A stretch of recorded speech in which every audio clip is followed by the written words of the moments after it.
பொரியலை நீ பரிமாற அனந்தீஸ்வரி நித்ய அனந்தீஸ்வரி எங்கள் அறிவாற்றல் பெருகுதம்மா அனந்தீஸ்வரி நித்ய அனந்தீஸ்வரி கொடியாகுது பல தடையும் அப்பளமாய் உன்னருளால் வெற்றி மழை பொழிகிறது அனந்தீஸ்வரி நித்ய அனந்தீஸ்வரி அனந்தீஸ்வரி நித்ய அனந்தீஸ்வரி உயிர்க்கெல்லாம் உணவளிக்கும் அனந்தீஸ்வரி நித்ய அனந்தீஸ்வரி அனந்தீஸ்வரி நித்ய அனந்தீஸ்வரி உயிர்க்கெல்லாம் உணவளிக்கும் அனந்தீஸ்வரி நித்ய அனந்தீஸ்வரி மணக்கும் ரசம் நீ ஊற்ற அனந்தீஸ்வரி நித்ய அனந்தீஸ்வரி மெய் வாழ்வின் ரசம் உணர்கிறோம் அனந்தீஸ்வரி நித்ய அனந்தீஸ்வரி மணக்கும் ரசம் நீ ஊற்ற அனந்தீஸ்வரி நித்ய அனந்தீஸ்வரி மெய் வாழ்வின் ரசம் உணர்கிறோம்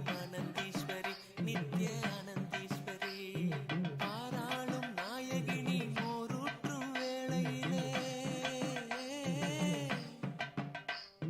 பாராளும் நாயகினி மோரூற்றும் வேளையிலே நெஞ்சங்களும் குளிருதம்மா அனந்தீஸ்வரி நித்ய அனந்தீஸ்வரி அனந்தீஸ்வரி நித்ய அனந்தீஸ்வரி உயிர்க்கெல்லாம் உணவளிக்கும் அனந்தீஸ்வரி நித்ய அனந்தீஸ்வரி நித்யபுரியில் வாழ்ந்தருளும் அனந்தீஸ்வரி நித்ய அனந்தீஸ்வரி உயிர்க்கெல்லாம் உணவளிக்கும் அனந்தீஸ்வரி நித்ய அனந்தீஸ்வரி நித்யபுரியில் வாழ்ந்தருளும் அனந்தீஸ்வரி நித்ய அனந்தீஸ்வரி உயிர்க்கெல்லாம் உணவளிக்கும் அனந்தீஸ்வரி நித்ய அனந்தீஸ்வரி நித்யபுரியில் வாழ்ந்தருளும் அனந்தீஸ்வரி நித்ய அனந்தீஸ்வரி உயிர்க்கெல்லாம் உணவளிக்கும் அனந்தீஸ்வரி நித்ய அனந்தீஸ்வரி.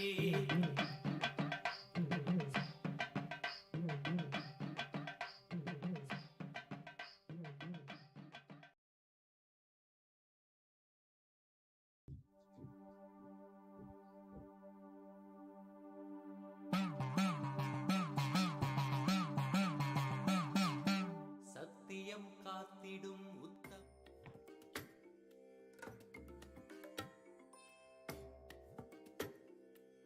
நித்யானந்த சுகதம் கேவலம் ஞானமூர்த்திம் द्वन्द्वातीतं गगनसदृशं तत्त्वमस्याधिलक्ष्यम् एकं नित्यं विमलमचलं सर्वैः साक्षिभूतं भावाधीतं त्रिगुणरहितं सद्गुरुं तं Namami.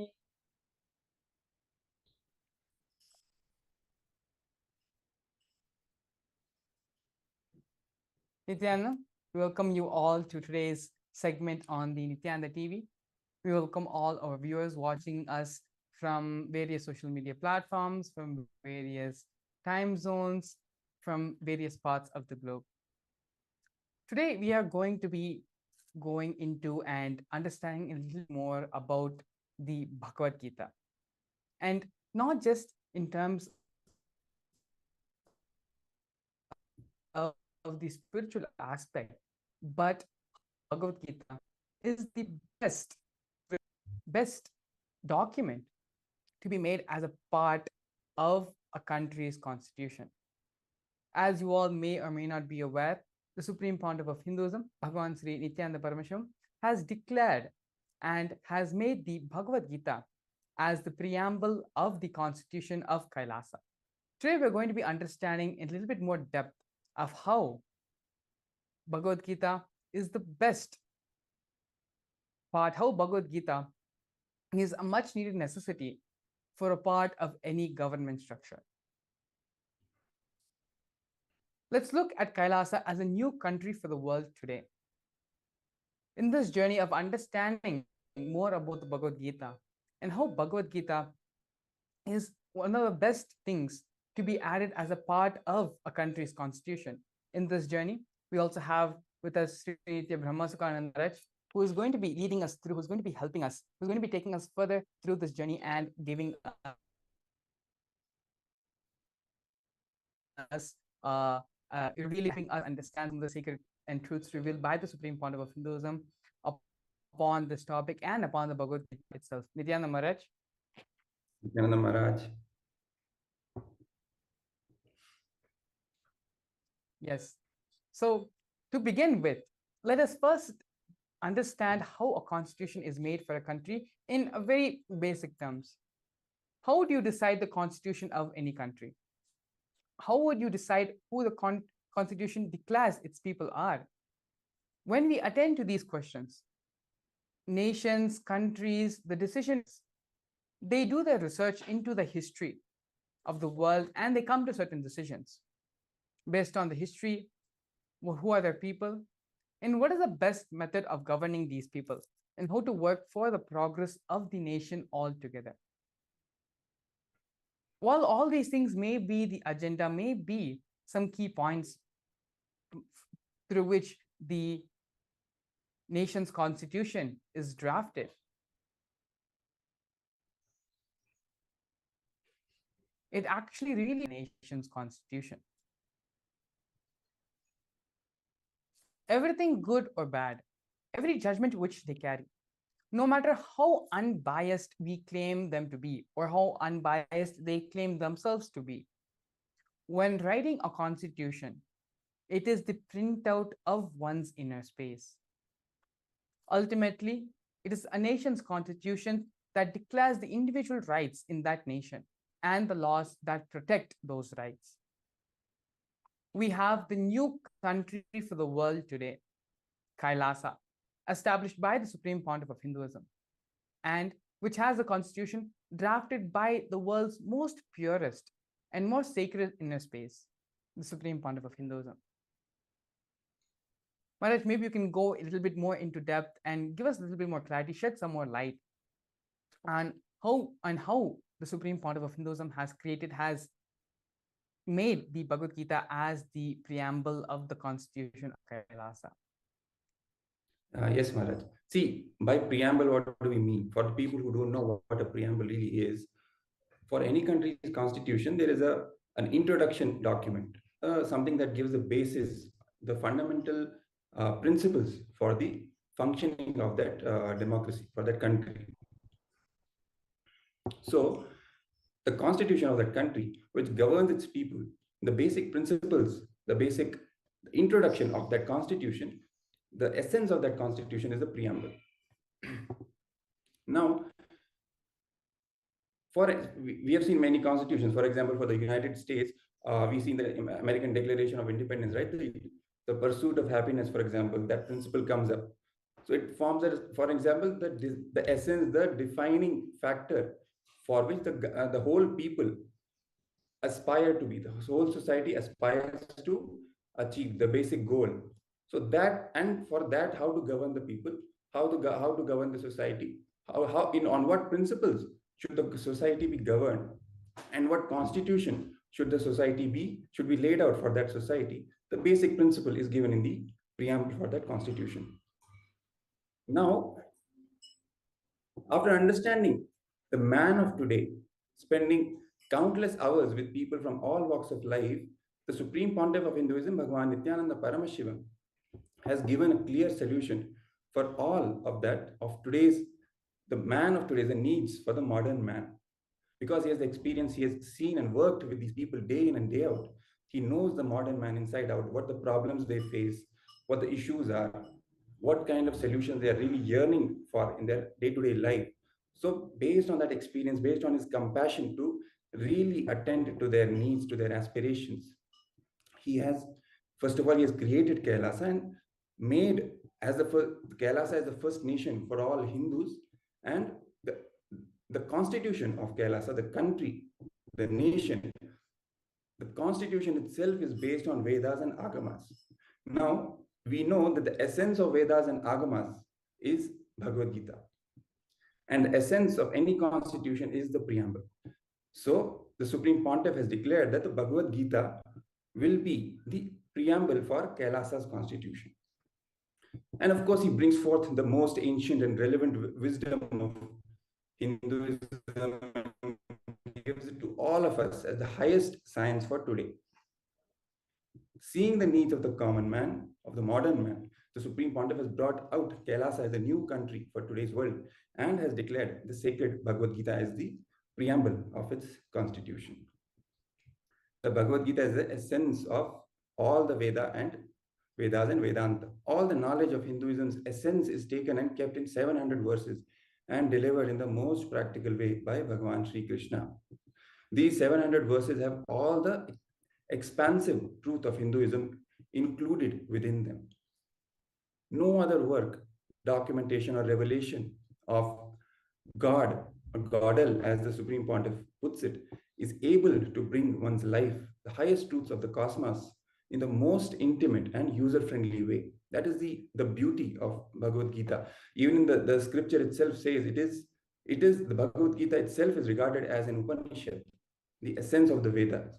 It itself is regarded as a Yoga Shastra, a scripture which expounds on the principle of yoga, of how to merge, how to become one with the ultimate super consciousness. To anyone who reads the Bhagavad Gita, Bhagavan Sri Krishna's words become as intimate as their own breath. Krishna's promise is such that he is able to deliver the highest truths of the cosmos of the Vedas in a real, down-to-earth and practical way. The Supreme Pontiff of Hinduism is an absolute devotee of Bhagavan Sri Krishna. In fact, he is a very manifestation of Krishna in the modern time. The Supreme Pontiff of Hinduism has given countless hours of discourses to the world, revealing his very love for Bhagavan Sri Krishna, who has given the Bhagavad Gita in his time and which is very much relevant for the modern man, sharing with all of us the supremacy of Krishna's manifestation as Purnavatara, a complete incarnation, Krishna's words, the Bhagavad Gita, and Krishna's exemplary life in the Bhagavatam. As the very manifestation of Bhagavan Sri Krishna, the Supreme Pontiff of Hinduism, Bhagavan Nithyananda Paramashivoham, himself he has shared and he has sung the glory of Bhagavan Sri Krishna countless times and giving his discourses on the Bhagavad Gita. The Bhagavad Gita decoded is the Supreme Pontiff of Hinduism's own worship of Krishna himself.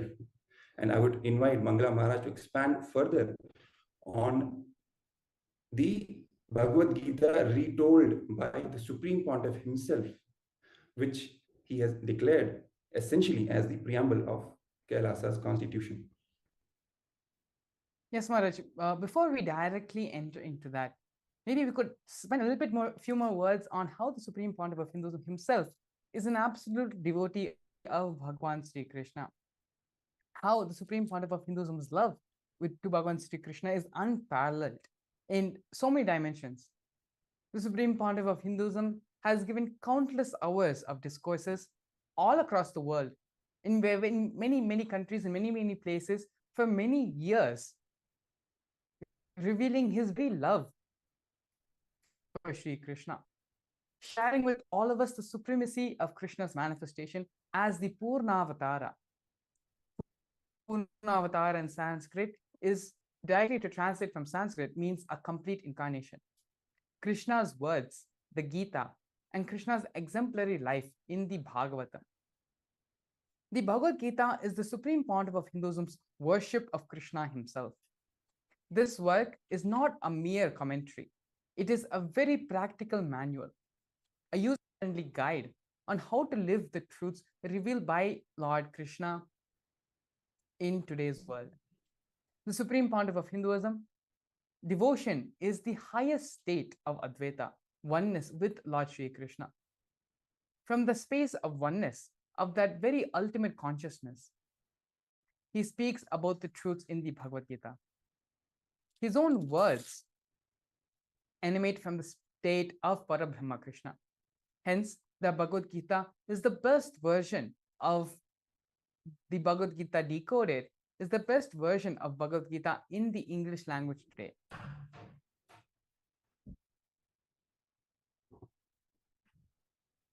Now that the Supreme Pontiff of Hinduism has declared the Bhagavad Gita as the preamble of the constitution of Kailasa, the first Hindu nation, the new country for today's man, let us first understand what makes today's man, what people are running on right now, how they are running right now.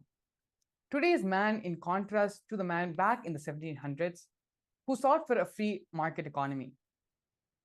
Rather than inner peace, solitude, and enlightenment, they were looking for money, for material wealth. Waves of migrations took place, and a large population had moved there. But now, after achieving that, after having that, they still are missing the inner peace, the inner solitude, the enlightenment experience. Now, if you look at the statistics right now, there is a large population of humans moving back to the woods, away from the metropolitan lifestyle. According to the Conservation Institute, over 1.7 billion people are living off the grid, meaning that they do not rely on public utilities such as electricity and water provided by the government, by the urban society. The number of people living off the grid is increasing each year as more people become interested in self-sufficiency and independent living. In our time, we are witnessing a conscious uprooting of the masses who experienced what Arjuna faced in the first chapter of Bhagavad Gita, the Arjuna Vishada Yoga. Or in other words, to map it to today, what modern man is currently suffering with, the depression of success. People feel consciously uprooted, as the Supreme Pontiff of Hinduism beautifully phrased, feeling consciously uprooted from their lives, their fulfillment and happiness, simply being taken away from them.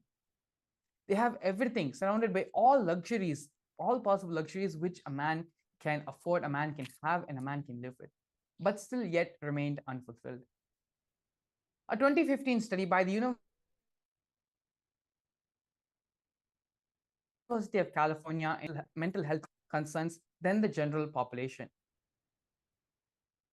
The study found that 72% of the entrepreneurs reported mental health concerns and 49% reported having one or more lifetime mental health conditions.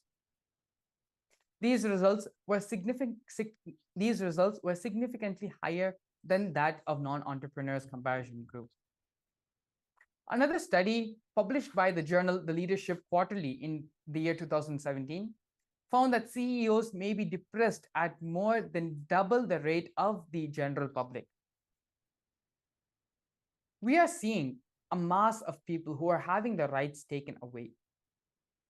Not any right to create wealth, own land, or conduct businesses. The right for living enlightened life. The very birthright and purpose of birth itself. Let us now actually take a few minutes and watch a short clip from the satsang delivered by the Supreme Pontiff of Hinduism exactly on what is consciously uprooting. How people at large are feeling consciously uprooted in their life.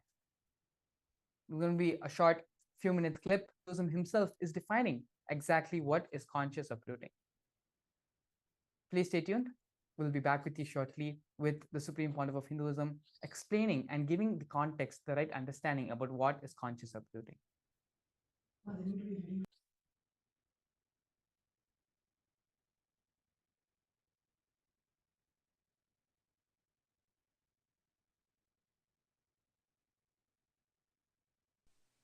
After thoroughly studying all of that, I am making this statement. More than 70% of the humanity feels consciously uprooted. The feeling of belongingness is stolen away. That's one of the fundamental flaw, I should say.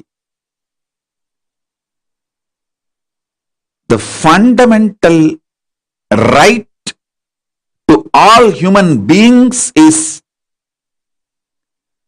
feeling conscious belongingness, feeling grounded, feeling fulfilled with their life. Unfortunately, the political ideologies which are extremely exploitative religious ideologies which are extremist, the militant missionaries and missionary militants, crony capitalism, deadly combination of all these three. Crony capitalism, extremist religious ideologies, and extremely exploitative, oppressive political ideologies and decision makers. The deadly combination of these three has made more than 70% of the human beings consciously uprooted. The biggest problem humanity is facing now is conscious pandemic. Feeling purposeless.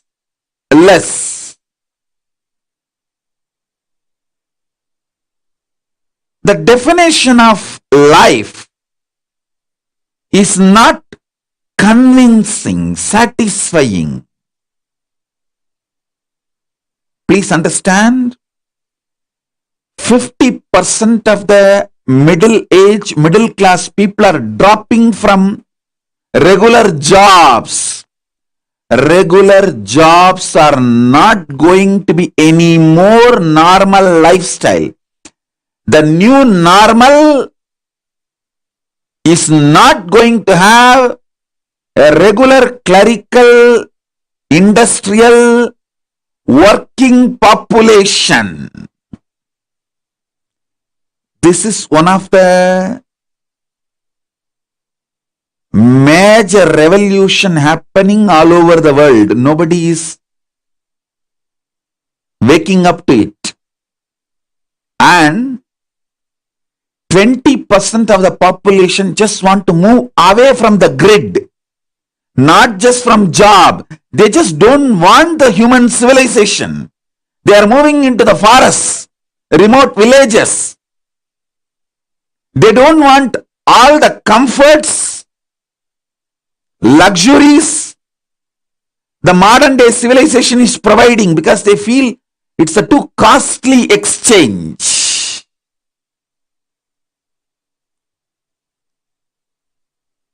The 20% do not know the solution. After thoroughly studying all of that, I am making this statement. More than 70% of the humanity feels consciously uprooted. The feeling of belongingness is stolen away. That's one of the fundamental flaw, I should say. The fundamental right to all human beings is feeling conscious belongingness, feeling grounded, feeling fulfilled with their life. Unfortunately, the political ideologies which are extremely exploitative, religious ideologies which are extremist, the militant missionaries and missionary militants, crony capitalism, deadly combination of all these three. Crony capitalism, extremist religious ideologies, and extremely exploitative, oppressive political ideologies and decision makers. The deadly combination of these tree has made more than 70% of the human beings consciously uprooted. The biggest problem humanity is facing now is conscious pandemic.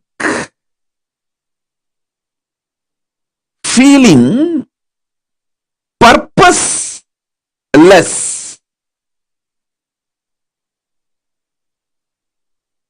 The definition of life is not convincing, satisfying. Please understand, 50% of the middle class people are dropping from regular jobs. Regular jobs are not going to be any more normal lifestyle. The new normal is not going to have a regular clerical, industrial, working population. This is one of the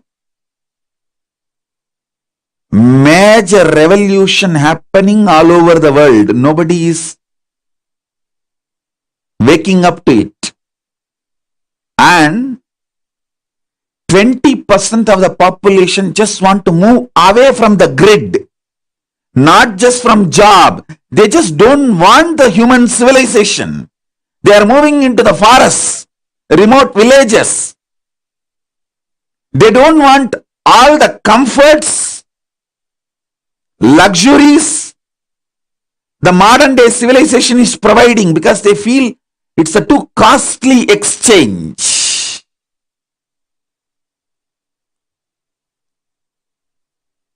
The 20% do not know the solution, but one thing they became very clear: they don't want the modern civilization anymore. Understand? I am not against science, modern civilization. I am not against any of it. But the crony capitalists, extremist religious ideologies like militant missionaries and missionary militants, and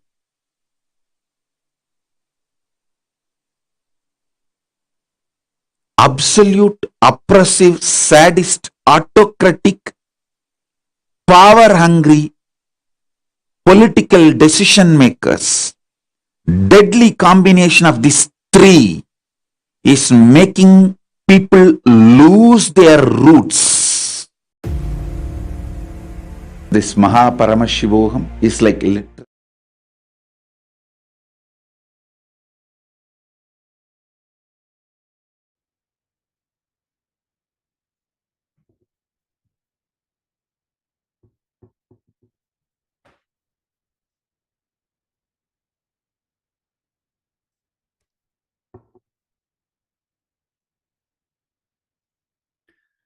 Yes, as we saw, as you all just saw in the video, the Supreme Pontiff himself explained properly, explained in detail how people are really losing their conscious, they are feeling uprooted and they don't even feel belonging. That basic belongingness is not there. Krishna says beautifully in the Gita, And all you the know problems that this how modern I world function, you will become enlightened. As the Supreme Pontiff puts it, I tell you, Ramesh, Krishna I'm playing a video. is the greatest strategizer based on this Paramadharma Ahimsa. Fools and stupids, anti-Hindus are those who claim Krishna made Mahabharata war. No. Right, Sami? Understand? 5 minutes I want this capsule. Okay. Krishna personally went to negotiate peace. Okay, Swami, continue. Brahmasukha, you can continue from here. And he was abused. And Krishna knows he will be abused. He may be abused when he goes for negotiating peace. But still, he took the risk. Not only abused, there was a murder attempt on Krishna. There was a murder attempt.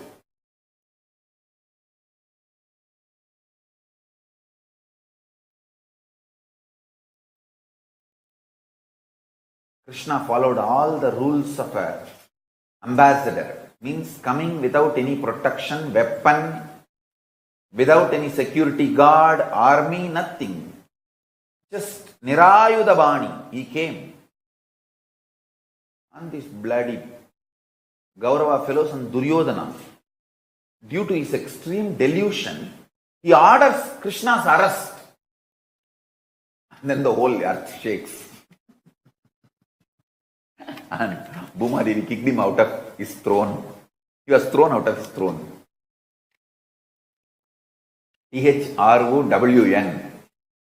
Thrown out of his throne.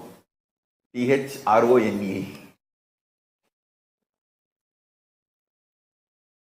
That time itself, Bhumadevi decided this fellow, this Duryodhana,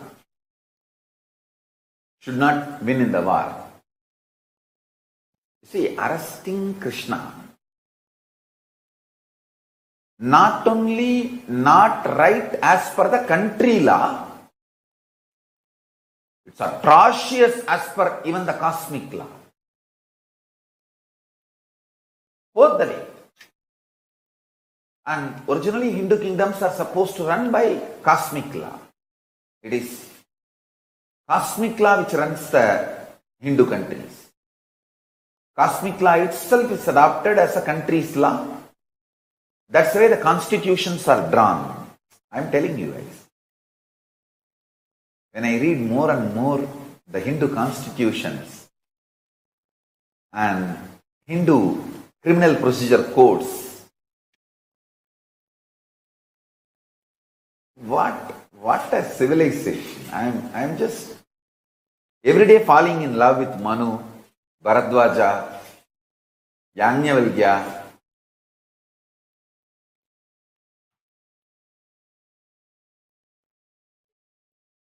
I tell you guys, I will at least keep all this alive in one.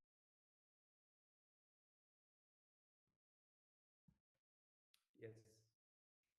As we just saw, how the Supreme Pontiff of Hinduism, Bhagavad Nithyananda Paramashivam, beautifully explained, and he gave an alarming signal that how the modern day humanity, what the basic, very dangerous situation we are facing, and how most of the humanity is feeling consciously uprooted.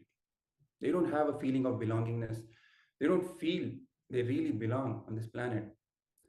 And all the reasons the Supreme Pontiff explained, basically the three main reasons he said: crony capitalism, and the extremely suppressive and totalitarian political ideologies, and the extremist religious ideologies. These three, how these three together are literally choking the entire civilization, human civilization, and making the people feel completely suffocated and not really centered, not really grounded and relaxed, even with their own selves. And because of this mass migration that is happening, 20% of the human population is literally living off the grid now, with no direct contact and sustenance on the grid economy, so to speak, and like electricity and water supply of the the organized cities and townships. No, they're living completely off the grid. Basically, that feeling that they just don't want to live in the current system anymore. They don't have a solution, but that much they are sure that they don't want to live in the current situation, in the current human setup. So we are witnessing the people losing their basic right to finally feel satisfied with their own lives. They might have achieved success, so to speak, the way they understood success in their life, happiness, joy, even health, wealth, whatever. But ultimately, that basic fulfillment they have lost. People are realizing it's a big bargain. It's a big I mean, it's a big risk they are taking to give that up for these basic luxuries and comforts of the cities and the human civilization. So they are choosing to get away, move away from it. Kailasa promises this as a right of all individuals and protects it through its constitution and governance. And which right we are talking about? The right to feel satisfied and fulfilled with their own lives, with their own self, just the way they are. That basic completion, which the entire humanity is lacking. This is promised by the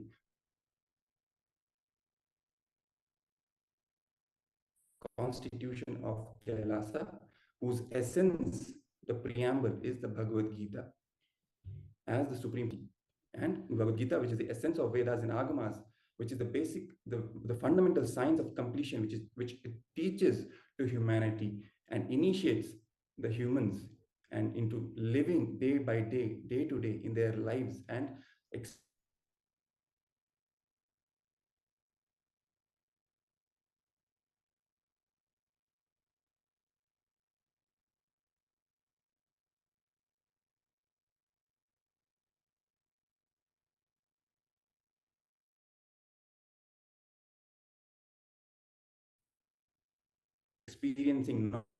not only the outer world fulfillment, but fundamentally, first of all, the inner fulfillment.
Krishna says beautifully in the Gita, if you know how I function, you will become enlightened.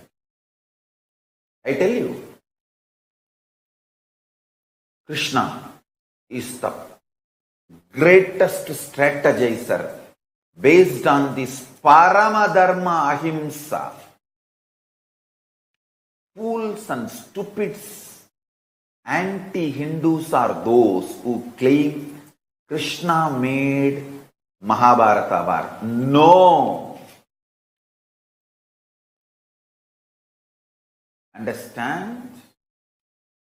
Krishna personally went to negotiate peace. And he was abused. And Krishna knows he will be abused. He may be abused when he goes for negotiating peace. But still, he took the risk. Not only abused, there was a murder attempt on Krishna. There was a murder attempt.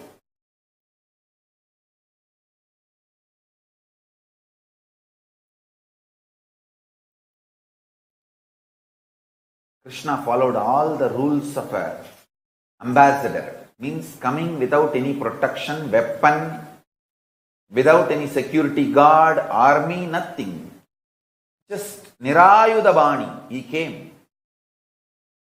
And these bloody Gaurava fellows and Duryodhana, due to his extreme delusion, he orders Krishna's arrest. And then the whole earth shakes. And Bhumadevi kicked him out of his throne. He was thrown out of his throne. THROWN. Thrown out of his throne. THRONE. That time itself, Bhumadevi decided this fellow, this Duryodhana, should not win in the war. See, arresting Krishna not only not right as per the country law, it's atrocious as per even the cosmic law. Both the way. And originally Hindu kingdoms are supposed to run by cosmic law. It is cosmic law which runs the... Yes, we are extremely sorry for the technical glitch. So, as I was speaking earlier, how the Supreme Pontiff of Hinduism, Bhagavan Nithyananda Paramashivam, explained in the video that we watched earlier that how consciously uprooted the modern day humanity is feeling, and how Kailasa promises this as a right of all individuals to protect it through its constitution and governance, the basic right to feel satisfied and fulfilled with their lives.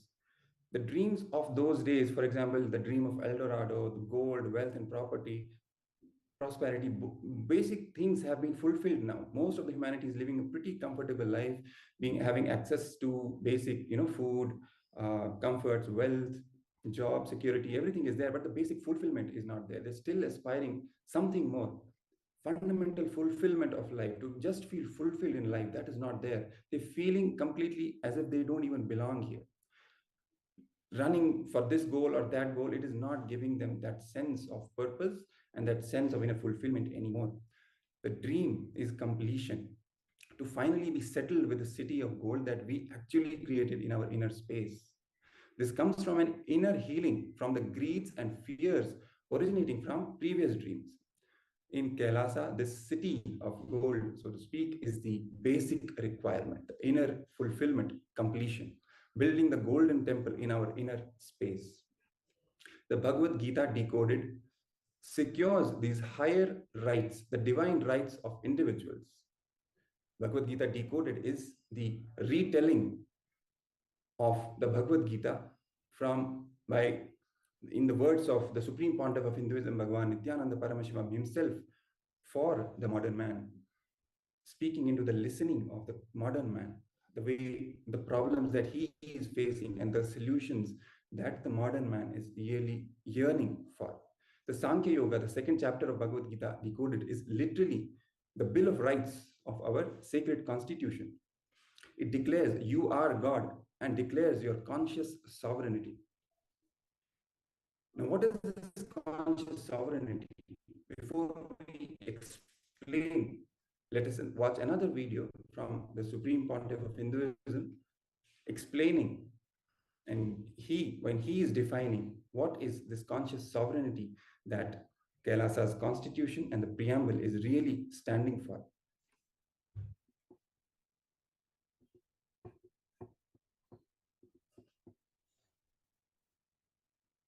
Your experience about you is conscious sovereignty. In reality, your experience about you is conscious sovereignty. Your prenatal, postnatal habits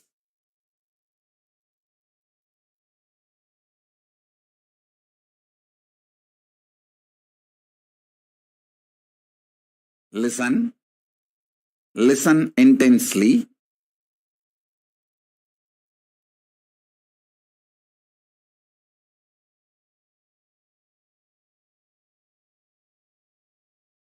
The conscious sovereignty is the core of your reality. Your prenatal, postnatal habits cannot bind you or chain you.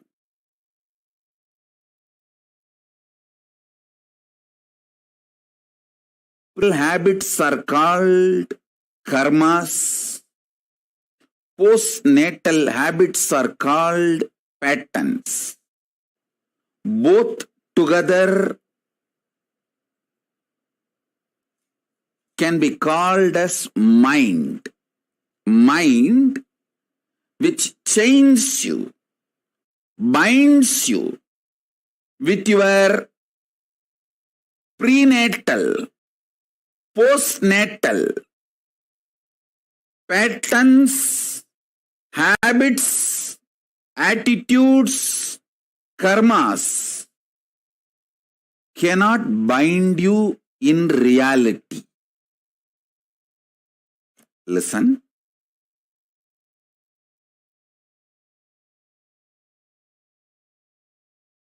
I am revealing the truth as it is. This is literally Nirvana Diksha. Truth as it is, without being clothed, dressed, or any makeup. Raw, straight, wild, real truth as it is. Your conscious sovereignty is your reality. Your prenatal patterns and habits and karmas, postnatal patterns and habits and karmas, nothing can actually bind you. Nothing can actually chain you. Understand?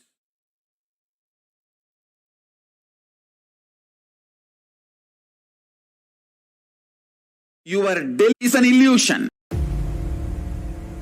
This Paramashivoham is like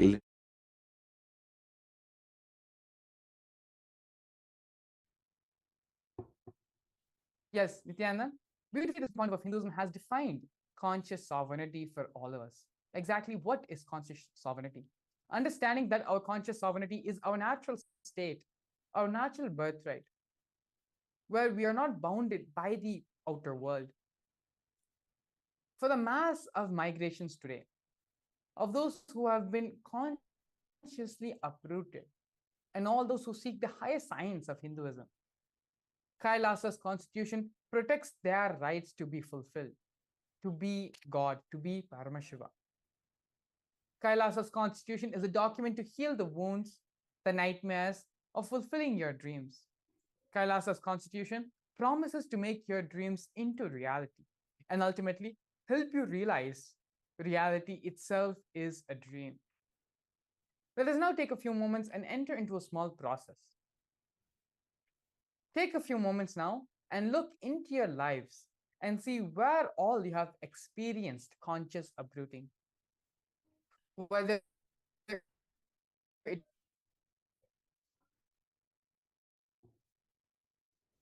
is the food you eat out of hunger or out of wealth, out of the poverty consciousness or conscious sovereignty, whether it is the way you cognize your relationships in your lives as utilities or as something sacred. See how you have been driven to being consciously uprooted from your consciousness.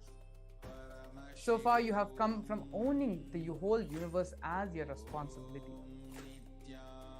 Come to terms with the reality of today and bring yourself to gratitude of just being able to know how you have been driven afar. Have the gratitude for the higher understandings about the reality of today. Let us have gratitude at the divine lotus feet of the Supreme Pontiff of Hinduism for giving us the opportunity to be a part of the greatest happening on planet Earth, the creation of Kailasa and the enlightened Hindu civilization. We'll take a few moments now, just take 5 minutes and go through this process consciously, where just uprooting. The instructions are being projected on the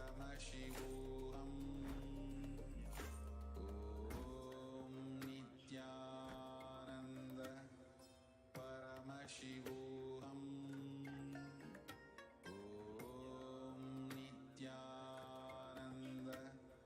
Paramashivoham Om Nithyananda Paramashivoham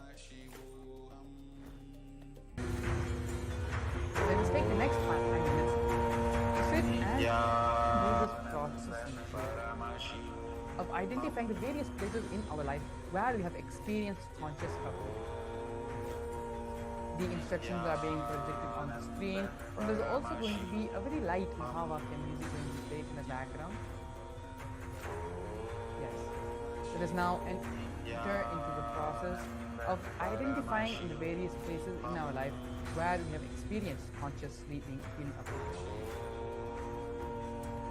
Nithyananda Paramashivoham.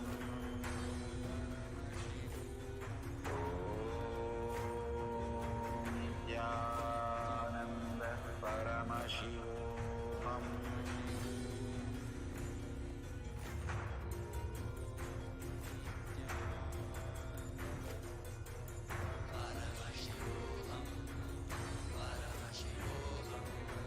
Let Paramashiva's third eye manifest in all our third eyes. Let the Amrita pour, let the Vani open up, manifest in all of us.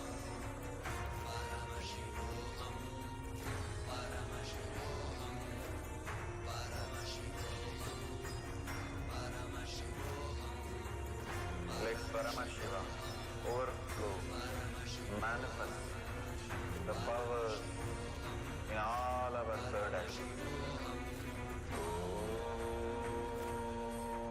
Nithyananda Paramashivoham.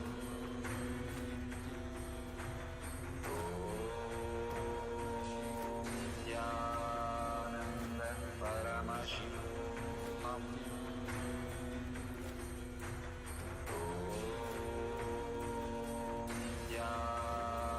Nithyananda Paramashivoham.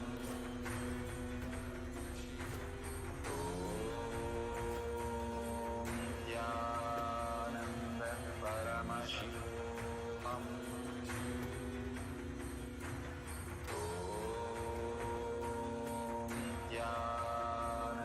Nithyananda Paramashivoham.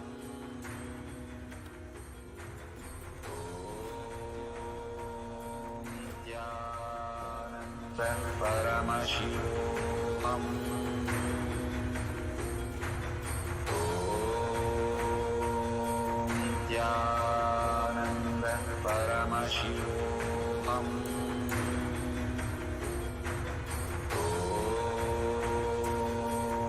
Nithyananda Paramashivoham. Nithyananda Paramashivoham.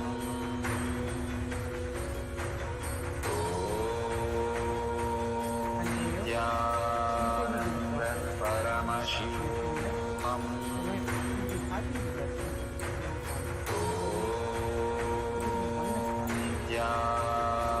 Nithyananda Paramashivoham.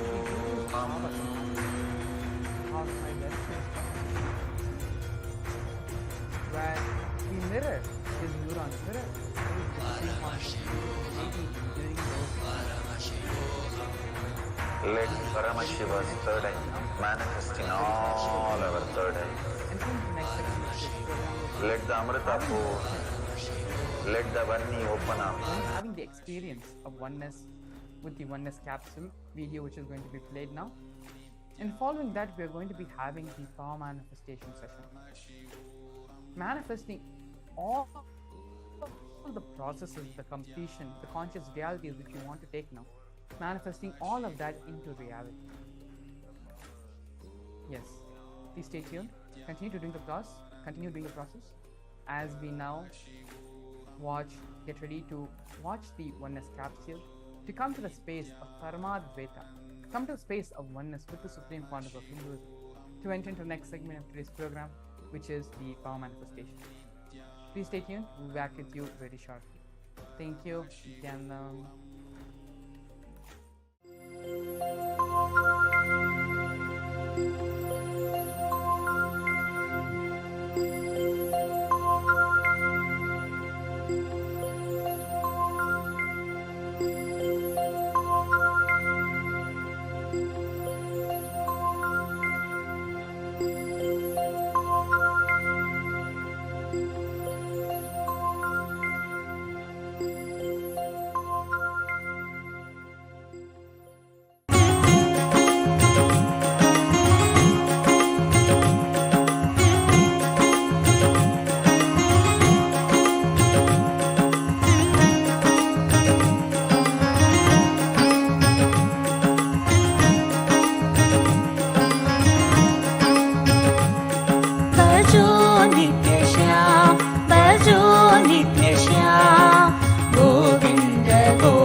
Keshava Madhava ವರದ ನಾರಾಯಣ ಕೇಶವ ಮಾಧವ ವರದ ನಾರಾಯಣ ನಂದನ ಕೃಷ್ಣ ನಿತ್ಯಾನಂದ ನಂದನ ಕೃಷ್ಣ ನಿತ್ಯಾನಂದ ಗೋವಿಂದ ಗೋಪಾಲ ಭಜೋ ನಿತ್ಯ ಶ್ಯಾಮ ಗೋವಿಂದ ಗೋಪಾಲ ಭಜೋ ನಿತ್ಯ ಶ್ಯಾಮ ಭಜೋ ನಿತ್ಯ ಶ್ಯಾಮ ಭಜೋ ನಿತ್ಯ ಶ್ಯಾಮ ಗೋವಿಂದ ಗೋಪಾಲ ಭಜೋ ನಿತ್ಯ ಶ್ಯಾಮ ಗೋವಿಂದ ಗೋಪಾಲ ಭಜೋ ನಿತ್ಯ ಶ್ಯಾಮ ಗಿರಿಧಾರಿ ಬಾಲ ವಾಸುದೇವ ಬಾಲ ಗಿರಿಧಾರಿ ಬಾಲ ವಾಸುದೇವ ಬಾಲ ಜಯ ಜಯ ಗೋಪಾಲ ನಿತ್ಯಾನಂದ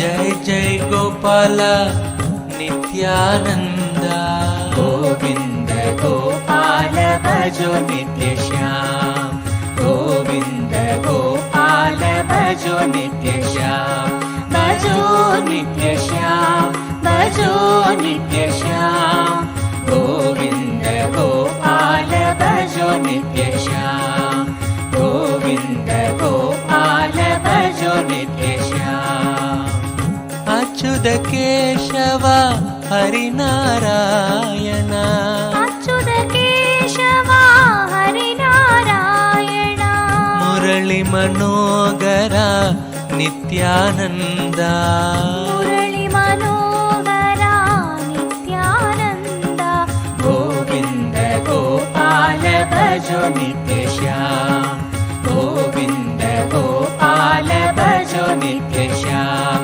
ಭಜೋ ನಿತ್ಯ ಶ್ಯಾಮ ಭಜೋ ನಿತ್ಯ ಶ್ಯಾಮ ಗೋವಿಂದ ಗೋಪಾಲ ಭಜೋ ನಿತ್ಯ ಶ್ಯಾಮ ಗೋವಿಂದ ಗೋಪಾಲ ಭಜೋ ನಿತ್ಯ ಶ್ಯಾಮ ಪಂಕಜಲೋಚನ ಕುವಲಯ ನಯನ ಪಂಕಜಲೋಚನ ಕುವಲಯ ನಯನ ಶ್ಯಾಮಳ ಗಾತ್ರ ನಿತ್ಯಾನಂದ ಶ್ಯಾಮಳ ಗಾತ್ರ ನಿತ್ಯಾನಂದ ಗೋವಿಂದ ಗೋಪಾಲ ಭಜೋ ನಿತ್ಯ ಶ್ಯಾಮ ಗೋವಿಂದ ಗೋಪಾಲ ಭಜೋ ನಿತ್ಯ ಶ್ಯಾಮ ಭಜೋ ನಿತ್ಯ ಶ್ಯಾಮ ಭಜೋ ನಿತ್ಯ ಶ್ಯಾಮ ಗೋವಿಂದ ಗೋಪಾಲ ಭಜೋ ನಿತ್ಯ ಶ್ಯಾಮ ಗೋವಿಂದ ಗೋಪಾಲ ಭಜೋ ನಿತ್ಯ ಶ್ಯಾಮ ನಟವರ ಲಾಲ ಪರಮ ಪವಿತ್ರ ನಟವರ ಲಾಲ ಪರಮ ಪವಿತ್ರ ಬಿಡಿದಿ ನಿವಾಸ ನಿತ್ಯಾನಂದ ಬಿಡುದಿ ನಿವಾಸ ನಿತ್ಯಾನಂದ ಗೋವಿಂದ ಗೋಪಾಲ ಭಜೋ ನಿತ್ಯ ಶ್ಯಾಮ ಗೋವಿಂದ ಗೋಪಾಲ ಭಜೋ ನಿತ್ಯ ಶ್ಯಾಮ ಭಜೋ ನಿತ್ಯ ಶ್ಯಾಮ ಭಜೋ ನಿತ್ಯ ಶ್ಯಾಮ ಗೋವಿಂದ ಗೋಪಾಲ ಭಜೋ ನಿತ್ಯ Shyama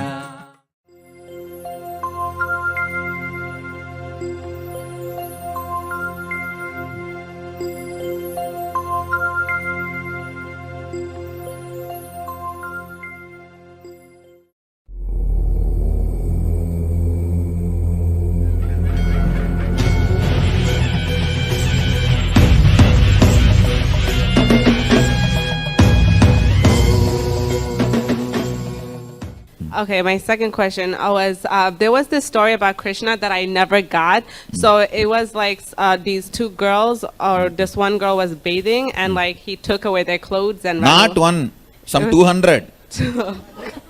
Why did he do that? Understand, there is something called Arishat Varka, means 6 major enemies stops you from enlightenment. In that 6 major enemies, shyness is one. The Gopikas have conquered all other patterns. They have surrendered themselves to Krishna. And all other patterns they have conquered. They are in the verge of enlightenment. Only this stupid shyness is stopping them getting enlightened. Nothing else. Their devotion was so ripe and matured. Just this one pattern, if they cross, they will become enlightened. So these guys were taking bath. Krishna goes and steals all the clothes and goes and sits on the tree. Beautifully Vyasa writes, whoever came out of the water, dropping their shyness, came out of the samsara sagara once for all. Came out of the ocean of bondage once for all. Around 200 were bathing. 200 were taking bath. Only 8 came out. That 8 became enlightened immediately. They were the Ashtasakis of Krishna. Only 8 came out. All the 8 became enlightened immediately. So we cannot read the whole incident from our eyes. Read from his eyes. And he is a Divya Sariri. He has no pleasure or pain. Throughout his life, there was no physical relationship. His body is beyond male, female. The action was not out of lust, and it should not even be read with the eyes of lust. And when this whole thing happened, he is only less than 7. Because by 8, he already went to Avantika, means Ujjaini. By 10, he was already in Mathura. He was already in, Mathura. Understand? So, you can't give the sexual color for this action. Is incarnation, Parabrahman, the Puranavatara, Sadashiva himself, the ultimate himself. So he does not need to steal the clothes to see few women naked. You understand? Because they didn't really explain it when I was reading the story. Now what I am saying, you should read the original book. The Bhagavatam very clearly describes why, what, the context, getting into the intricate detail is done by the original book Bhagavatam, which is from Vyasa. So maybe if you read this modern translation, it is translated for the purpose of making the whole Hinduism look exotic. They are not interested in the principle. Understand? Right. So it is too cheap way of interpreting the personality like Krishna, and it is a too cheap accusation on Krishna. I just didn't understand it. No. You see, I am not blaming you, ma. I am just saying how the false accusations are put on our great masters, on whom our tradition stands. That's all. See, this whole Rasalila, they try to project like a RG. And the whole thing happened when he was below 7. Even physically, is it possible? Let's talk with some intelligence. Let's not be that stupid. Understand?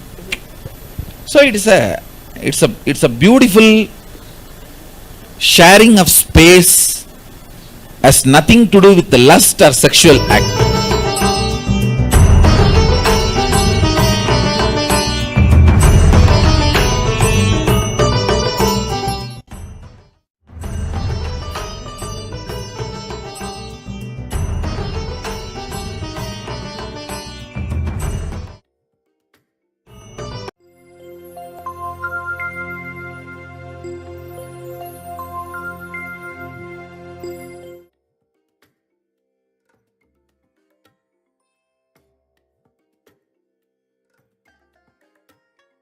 Nithyananda, now let's get ready to manifest the powers of Paramashiva with the grace and blessing of the Supreme Pontiff of Hinduism. Now we have had the darshan, and we are now ready to manifest the powers of Paramashiva in the space of oneness. These powers of Paramashiva, the divine powers, are from the Vedas and the Agamas. The power that we are going to be manifesting today is being able to see from our third eye. in the power of third eye itself, there are so many different variations and so many different manifestations of the third eye power. So just with the seeing of third eye, with the manifestation of the third eye reading itself, there are 7 different variations. Today we are going to be manifesting the power of third eye reading, where we are going to be seeing something that is going to be projected on the screen for all of you. So we are going to be projecting something on the screen, and you all are going to be able to see that.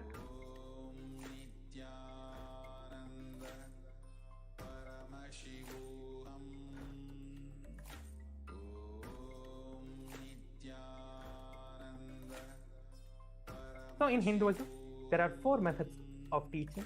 The first is the Shastra Pramana, then the Atma Pramana, Apta Pramana, and then the Sakshi Pramana.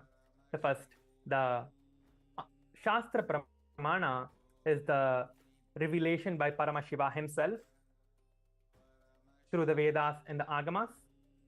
Then the Apta Pramana is the experience of the Rishis, where the Rishis are the great beings, the Siddha Purushas, like the Sapta Rishis and the other great enlightened masters who have lived and tested these softwares on themselves and manifested these various powers. The experience of them is the Atma Pramana. Next is the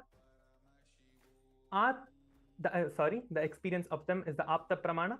Next is the Atma Pramana, where the person who's initiating, the gurus, our guru, the Supreme Pontiff of Hinduism, his experience is the Atma Pramana. When he has tested the software on themselves, and then he is initiating us all into this and making us our Sakshi Pramana. Sakshi Pramana is where we experience, we see the experience, we manifest this experience in ourselves. That is the Sakshi Pramana. So this power of the third eye reading as well is from the Agamas, from the Vijnana Bhairava Tantra.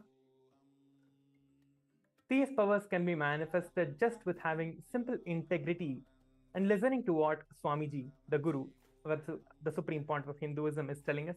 We can just manifest these powers just by listening to what he is telling. Swamiji says very beautifully, I am the best soulmate. I am your best friend. That is how we are manifesting these powers.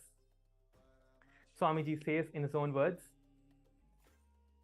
for your patterns, I am a villain, and for your consciousness, I am your best friend. This is the exact words from the Supreme Pontiff of Hinduism himself. So he is there and he is making us manifest. He is making us complete with our patterns. He is manifesting himself through us and making us manifest all of these powers, making us manifest all our realities and everything that we want in our lives. All of that he is making us manifest. The third eye itself, the third eye is an intra-organ. It is not an organ that is like, can be visible with the 2 eyes or anything like that. So it is not like our eyes or nose or hands. It's not an organ that can be visible to our 2 eyes. So because we are manifesting the power of third eye today, let's learn what is the third eye itself. The third eye is an intra-organ. So it is located in this region, in the brow region. That is where the third eye is located. And when we are seeing, it is just with the 2 eyes. But the power with which we are seeing, the indriya, that is called the indriya in Sanskrit. There is a difference between the eyes and the chakshu. Chakshu means the eyes. Eyes are only there to see. We only see with the eyes. But the power behind what sees, that is the power of the third eye.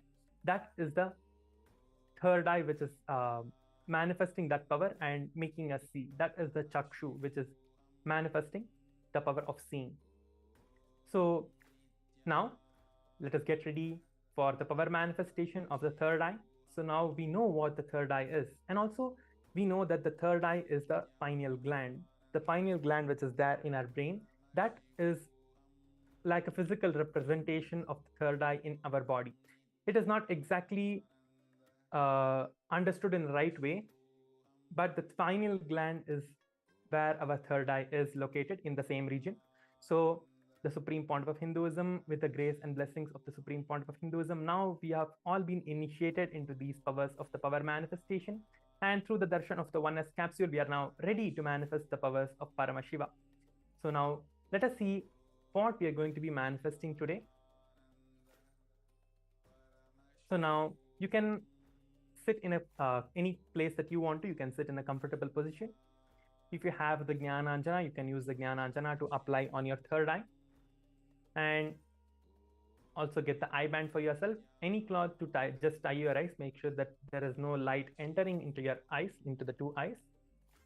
We are going to be seeing with the third eye. This is very interesting and exciting power where so many people have manifested this power. So many scientific researches have been done on this power. And in every program, so many different participants, so many different Balasans have manifested this power, and the Supreme Pontiff of Hinduism has initiated so many different people to manifest this power. And this power is not just something that you can see with your eyes closed. It is not just to see with your eyes closed. It is something way beyond that. It is that you can just, by closing your eyes, visualizing Swamiji and getting to the space of oneness while manifesting this power, you can manifest your realities. You can just see what the problems that you're facing and just heal those problems just like that. This power is something beyond just being able to see with your two eyes closed. So now you all can have this as your own experience by manifesting this power. So get ready to manifest this power of the third eye reading. Get your eye bands, get the Jnananjana. If you have the Jnananjana, you can apply the Jnananjana on your third eye.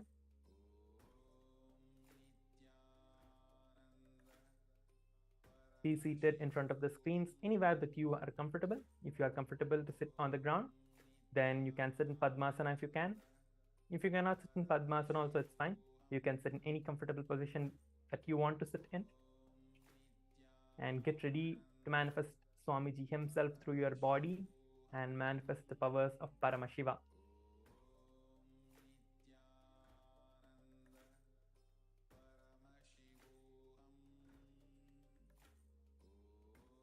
Now tie the eye bands around your eyes.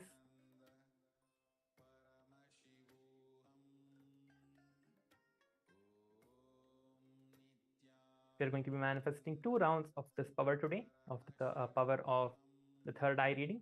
An image is going to be projected to you on the screens. We are going to be projecting it live on the screen, and you all will be able to see that with your third eye.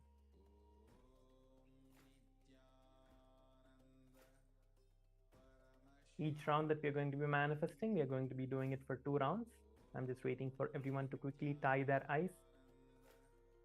Yes, now the image is being projected to all of you. Just visualize Swamiji in your third eye.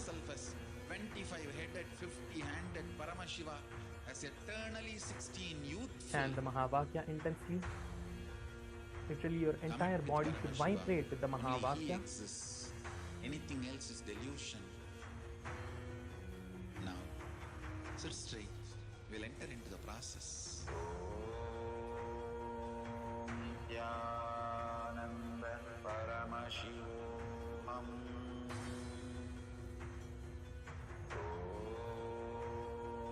Nithyananda Intensely chant the Mahavakya.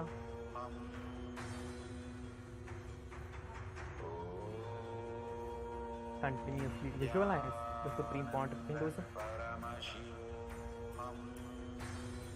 Just request Swamiji to show whatever is being projected on the screen.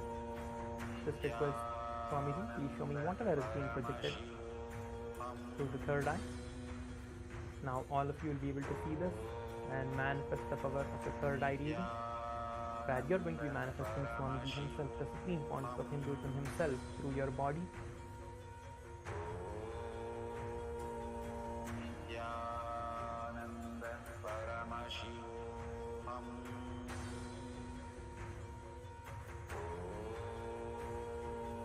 Nithyananda Paramashivoham.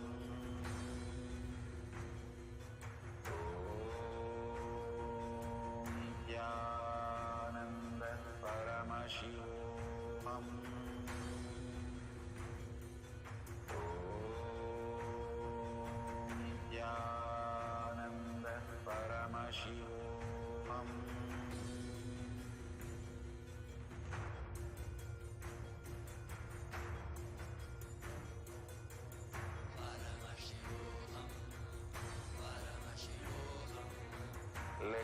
Paramashiva's third eye manifest in all our third eyes. Let the Amrita pour, let the Vanni open up. We have 1 more minute to manifest this power. All of us. We are going to be doing 1 more round after this. So make sure that you are intensely chanting the Mahavakya, sitting straight and manifesting this power. Let Paramashiva overflow, We manifest have a few more seconds now. the powers in all If you want, you can our ask third someone eyes. else to take a photo of you. Nithyananda Paramashivoham.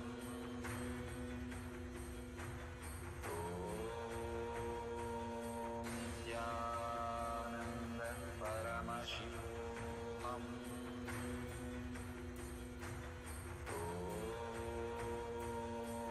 Nithyananda Paramashivoham.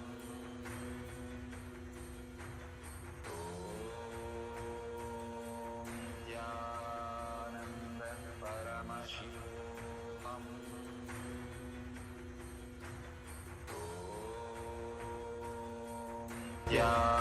Now it is time to move on to the next step of the first round of the power manifestation, where we are going to be verifying what was revealed to us, what was projected and what was revealed. So all of you can relax and now slowly open your eye band to see what was projected to all of you.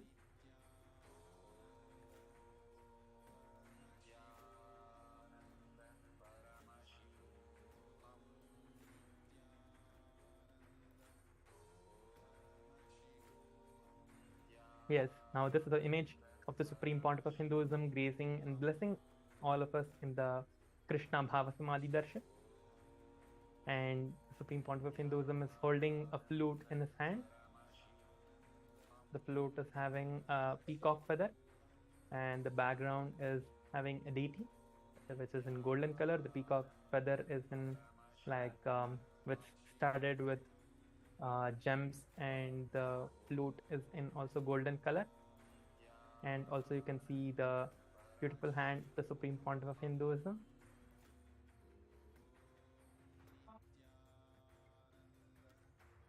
So even if you saw any colors, any images, any shapes, anything that you saw, you can that also you can see that as a manifestation.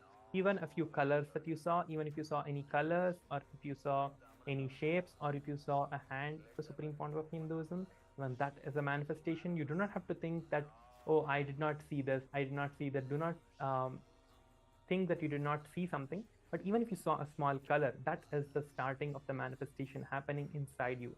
So do not feel that, oh, I'm not able to manifest, I'm not manifesting. We are going to be manifesting more powers every day during this time. So every day come back for the power manifestation. Now it is time to move on to the next round of today's power manifestation, which is the third eye reading. So please tie your eyes again. In the next 1 minute, we are going to be starting the next round of the power manifestation. Quickly tie your eyes back.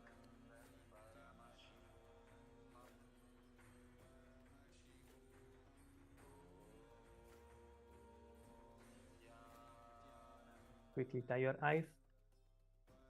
Start chanting the Mahavakya, visualizing the Supreme Pontiff of Hinduism.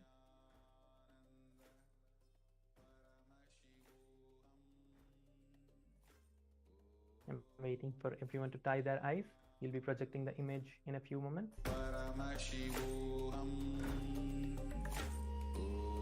Om Nithyananda. Yes, now the image will be projected to all of you. Om Nithyananda. Paramashivoham. Yes, now all of you can see through the third eye. Just request Swamiji, please show me whatever is being projected on the screen, and just continuously chant the Mahavakya, and you'll be able to see. Swamiji is going to show all of you what is there on the screen, and you're going to be manifesting. Keep your eyes closed and continuously chant the Mahavakya, and just visualize Swamiji, and you'll see what is being projected on the screen. Paramashivoham.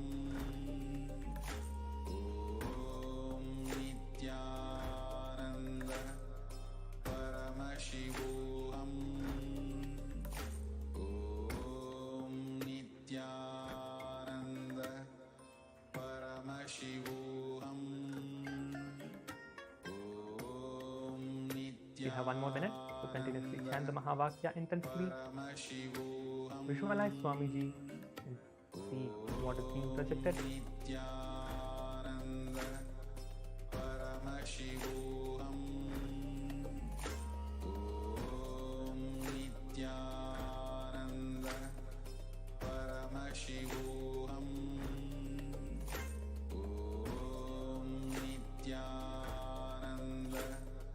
Paramashivoham. Om Nithyananda. Paramashivoham.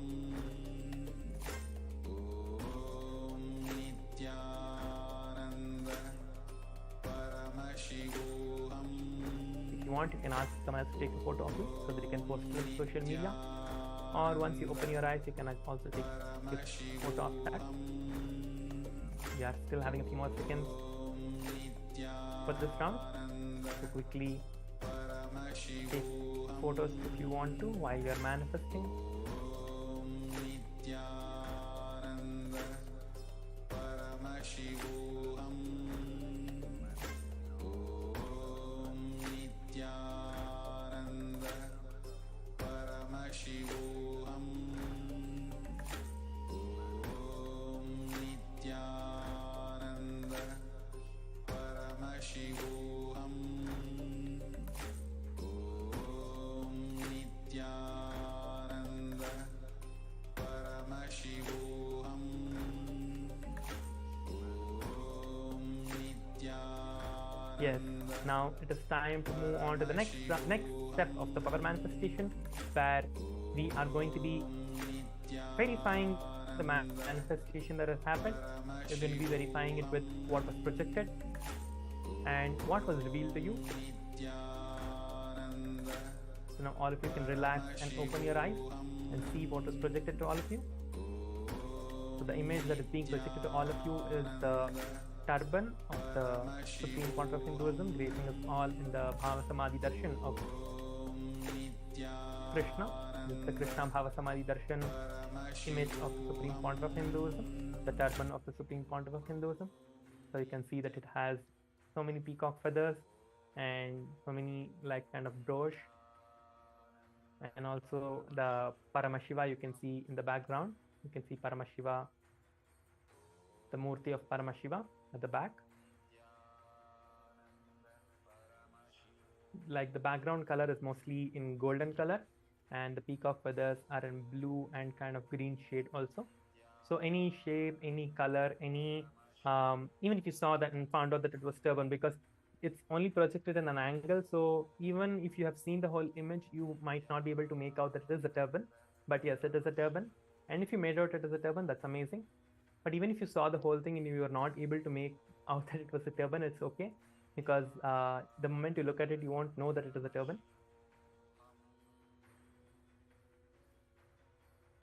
So now all of you can verify and see how much you have manifested, and also share your experience on the social media. You can share your experience on the social media with what you have manifested, what you have seen with your third eye, and how much you were able to see what was projected, what all Swamiji revealed to you of what was projected, and how much you manifested, what are the powerful cognitions that you manifested, what was the sankalpa that you had made while manifesting these powers.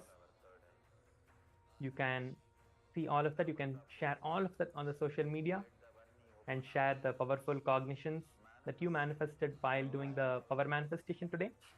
Powerful cognitions are what are important more than manifesting the power itself. Even if you are not able to like manifest the powers and like you feel, oh, I didn't see this, I didn't see that. Even if you have manifested a powerful cognition where you manifested a higher state for yourself, that is also power manifestation. That is also Swamiji himself manifesting through you and making you experience the higher states of consciousness, making you experience the Paramashiva state itself. So now it is time to move on to the next segment of today's session. With this, we come to the end of the power manifestation. Next is the Nithyananda Satsang. So let us get ready to receive the Supreme Pontiff of Hinduism. Sit straight with your head, neck, and spine in a straight line.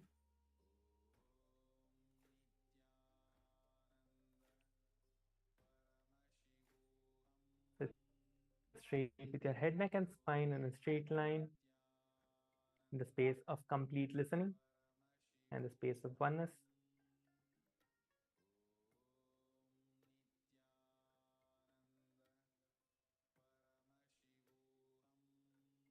Let's now move on to the next segment, which is the Nithyananda Satsang, and receive the supreme point of Hinduism. Thank you, Nithyananda. வாழும் நித்தியபுரி மலையே ஆறு படைத்தப்பா ஆறு படைத்தப்பா ஓம் ஆறு படைத்தப்பா நித்தியம் வாழும் நித்தியபுரி மலையே ஆறு படைத்தப்பா ஓம் நித்யானந்தே பரயந்தாம் வந்தே குரு பரம்பராம்.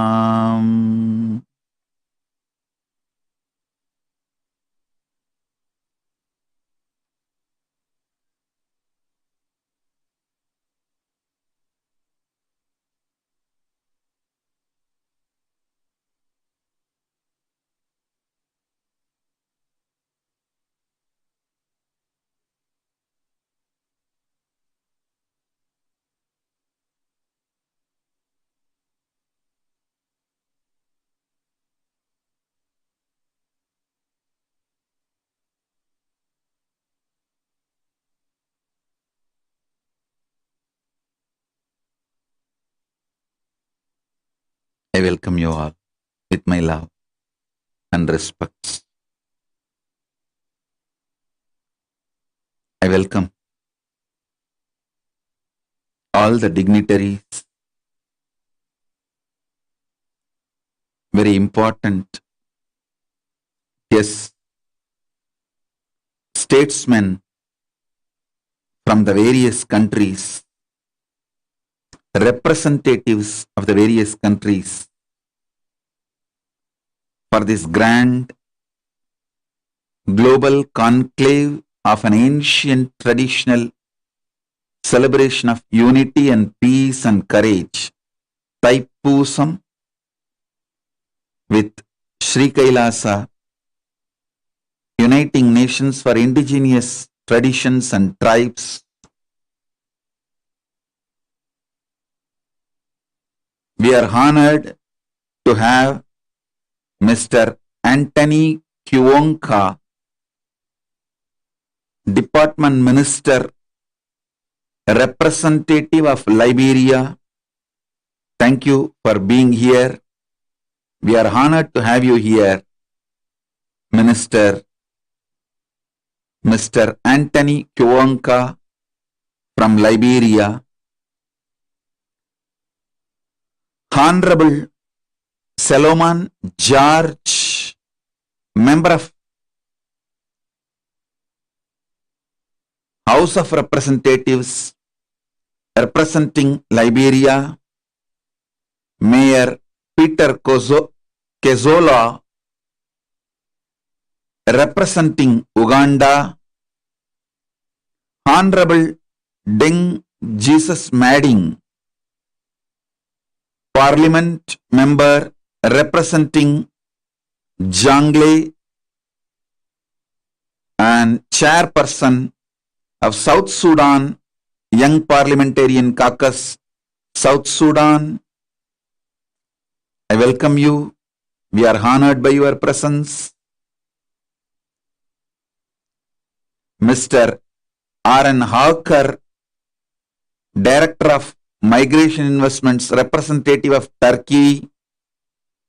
Mr. Philip P. Reklai, Senator and representative of Palau, President of Reklai Associates. Thank you for being here.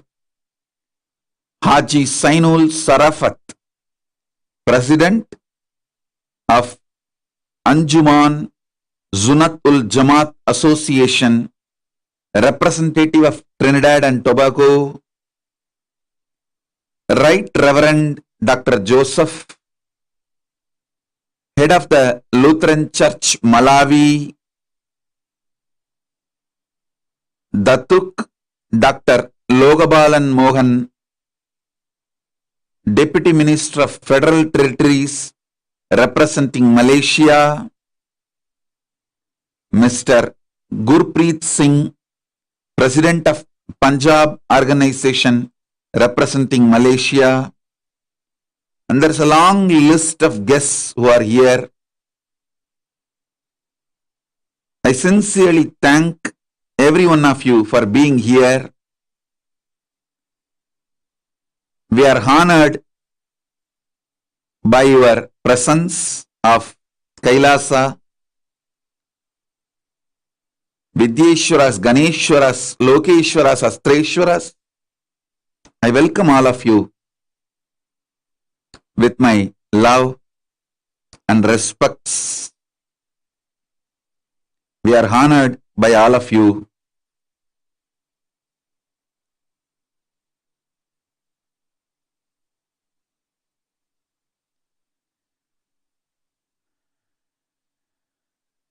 Paramashiva's message directly from Kailasa.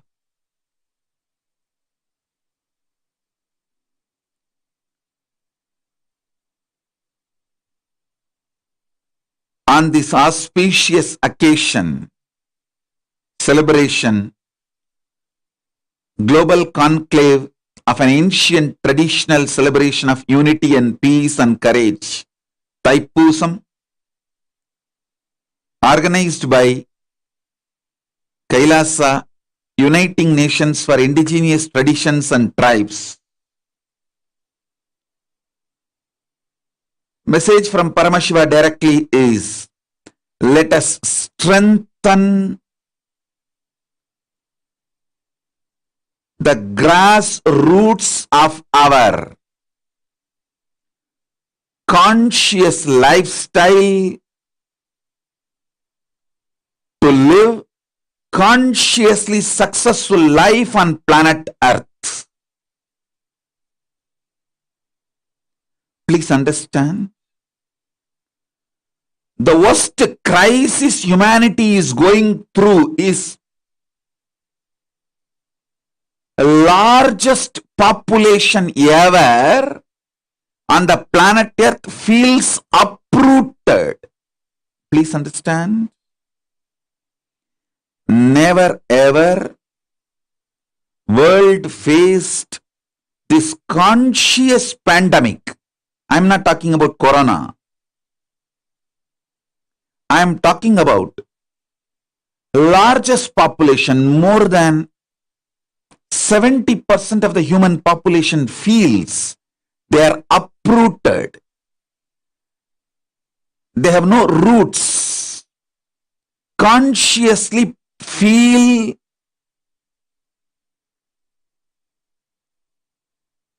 their life has no purpose. I tell you, the greatest problem humanity is facing now is not just pandemic, corona, or global warming.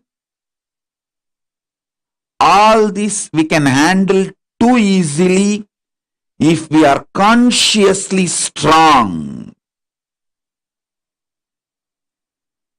If human beings are consciously strong, handling corona, global warming, other problems are too easy. But unfortunately, more than 70% of the humanity, please understand when I am saying these words, 70%, after thorough research, studying the scientific researches, analysis done by multiple universities which are working on various human societies, ethnic cultures. After thoroughly studying all of that, I am making this statement. More than 70% of the humanity feels consciously uprooted. The feeling of belongingness is stolen away. That's one of the fundamental flaw, I should say. The fundamental right to all human beings is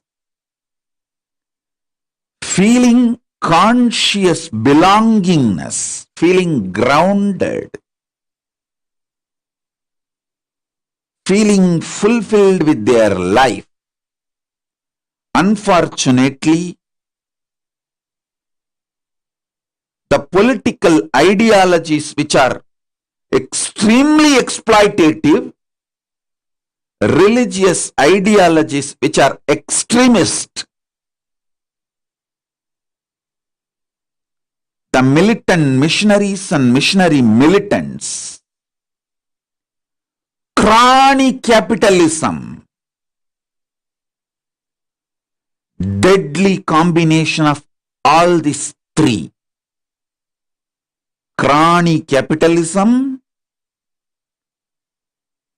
extremist religious ideologies, and extremely exploitative, oppressive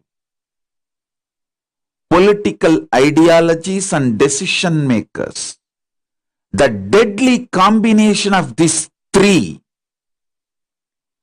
has made more than 70% of the human beings consciously uprooted. The biggest problem humanity is facing now is conscious pandemic. Feeling purposeless.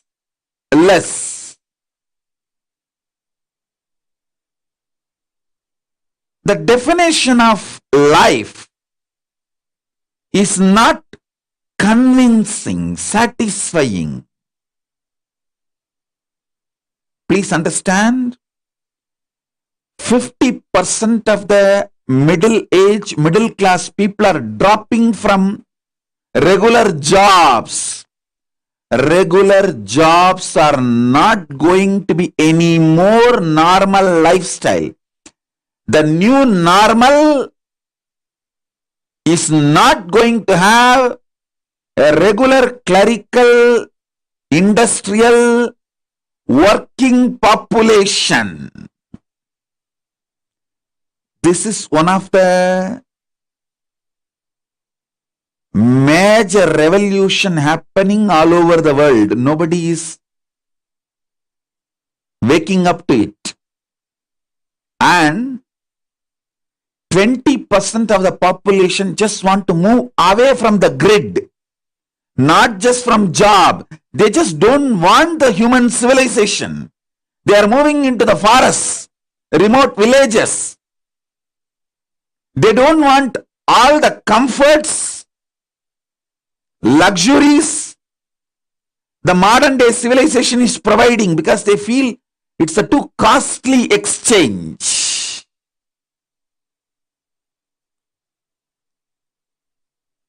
The 20% do not know the solution, but one thing they became very clear, they don't want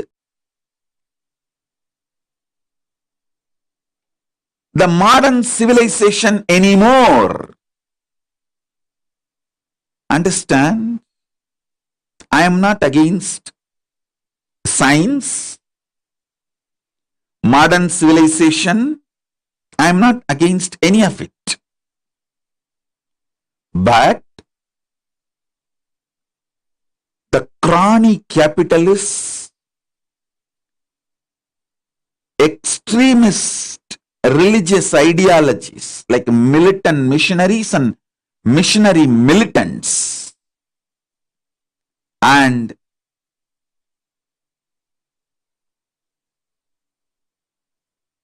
absolute oppressive, sadist, autocratic, power-hungry political decision makers, deadly combination of these three is making people lose their roots.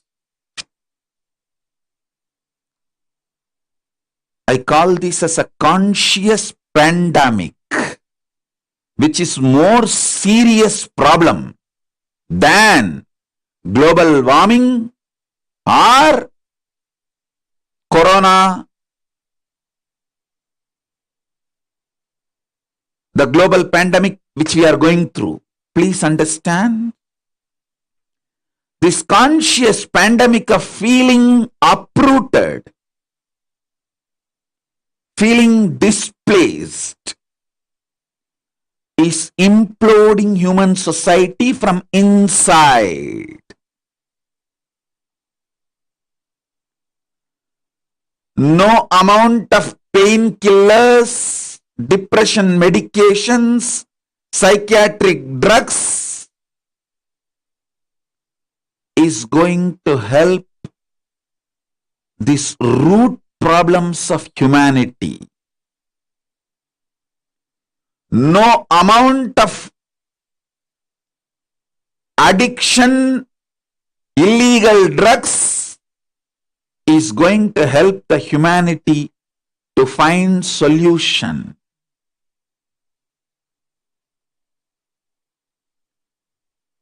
All the decision makers all over the world,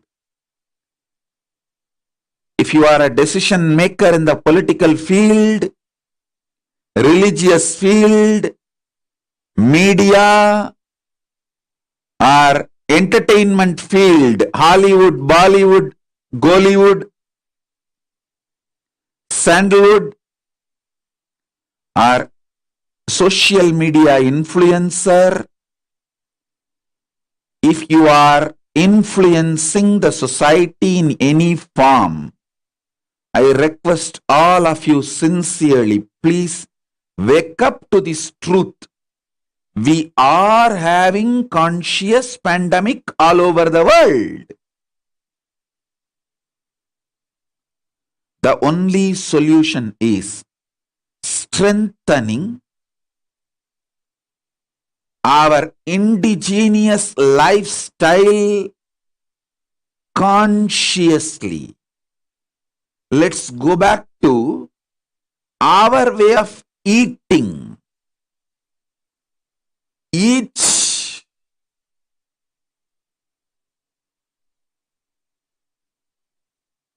part of the world, country, had their way of diet before this multinational companies started dumping food-like products in the name of food into our stomach and make our body as their source for income. Understand, a patient cured is a client lost for big pharmas. They are not going to think for your health. It is very open. It's a business for them. So why will they think they are not charitable organization? They are not compassion-centric ideology organization. They are declared for-profit companies. Why don't we wake up? The big pharmas are going to only work for their profit. For them, your body is an income source. Why don't we wake up to this simple truth and drop the blind spot with which we are pushing our life and masses, billions of human beings into irreversible physical, mental, psychological, emotional damages we are collectively causing. Please understand.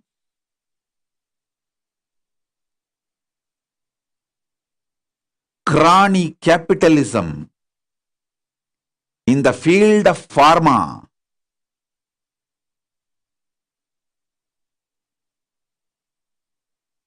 in the field of food,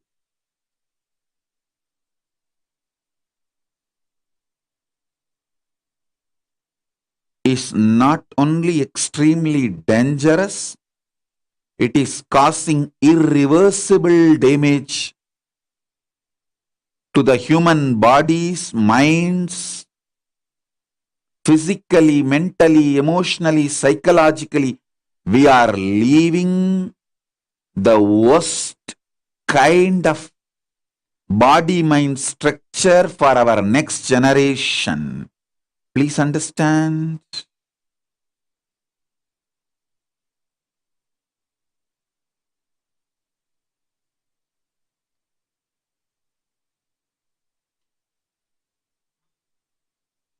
In multi-level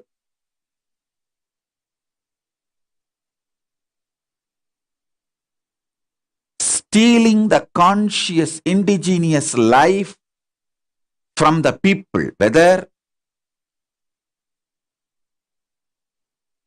the indigenous Hindu traditions are stolen away, destroyed from the Hindus living in remote villages of Nepal, India, Malaysia, or the indigenous homegrown family lifestyle of worshipping voodoos, the voodoo traditions being stolen away, robbed, forcibly taken away from the African indigenous tribes. All these are the crimes against humanity. Please understand. Whether a Munishwaran temple is getting demolished in a remote village in Tamil Nadu, or Mariamman temple is getting demolished in a remote village in Malaysia, or the village Hindu tribes getting brainwashed and forcibly getting converted in Nepal, or the indigenous African tribes and traditions is getting wiped off in the name of modernization, and they losing their voodoo traditions and converting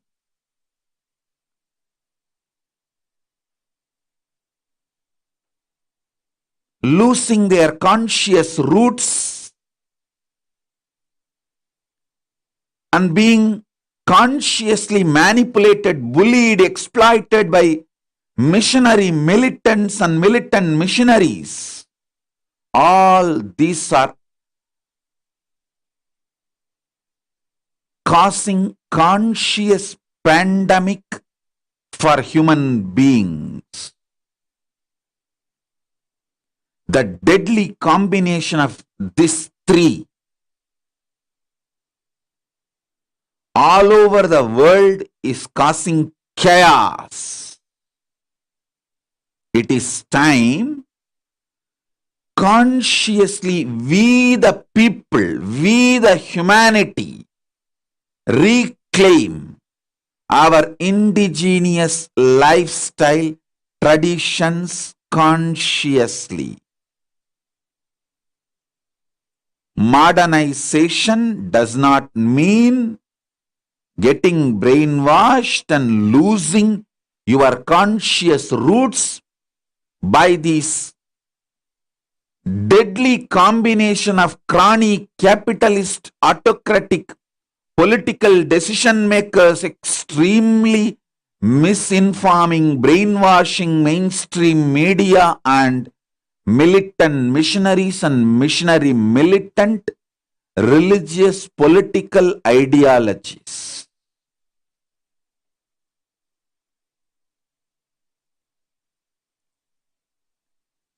Common man follows science, science follows simply obediently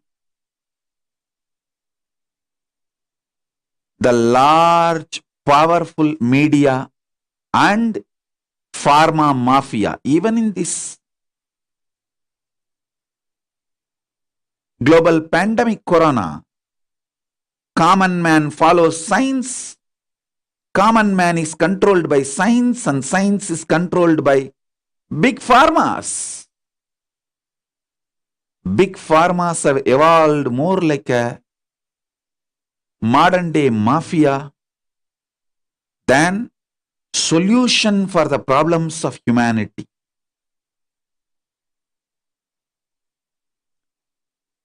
It is time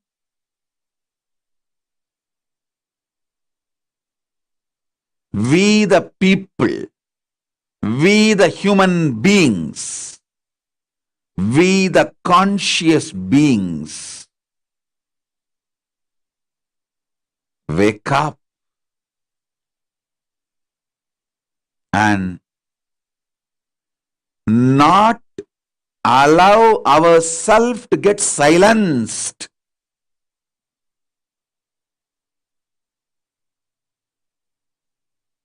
by those powerful forces trying to silence us.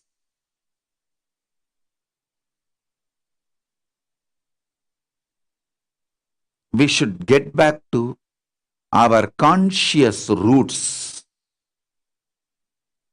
our conscious lifestyle, our own conscious introduction about ourselves, the way we deal our body, our mind, our pleasures, our pains, our relationships, the concept of economy, concept of currency, concept of money, concept of social structure.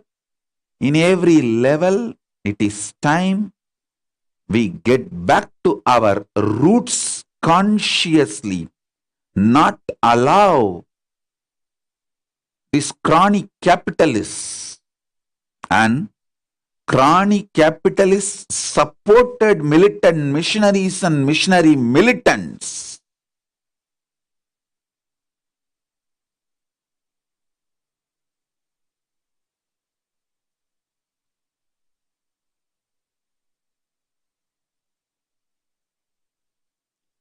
get to our conscious roots. We are made to eat something food-like product in the name of food, plastic food,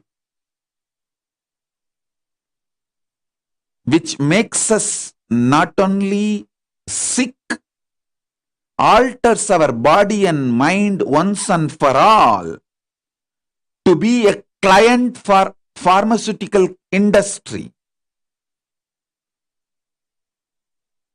Big pharma mafias, and we continue to earn, live just to make big pharmas richer and richer and richer. Patient cured is a client lost is their ideology. And common mass, billions of people are just being treated as the clients, not as patients.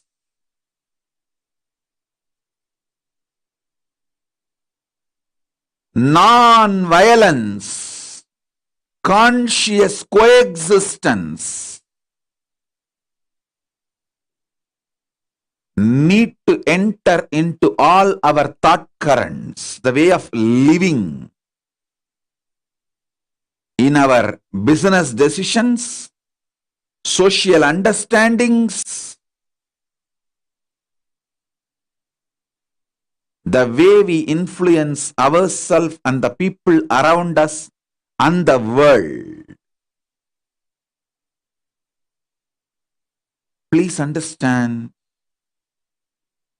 70% of the world population is imploding. Consciously feel uprooted, displaced.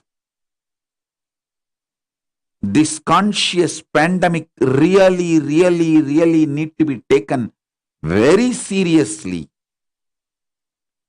Efforts to correct the course correction should start now. Kailasa is all about conscious course correction.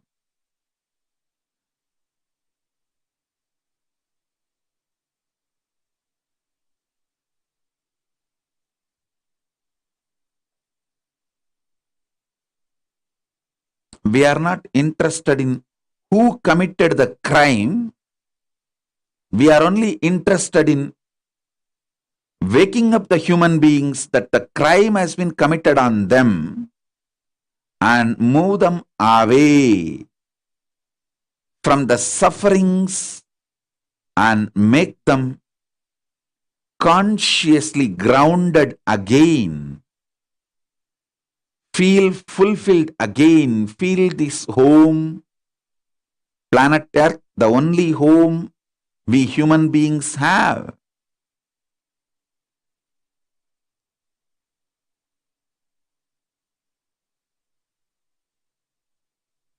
We have some more guests joining. Honorable Jose Miguel Benitez, the Mayor of Guatemala Zone, representing Guatemala. Thank you for being here.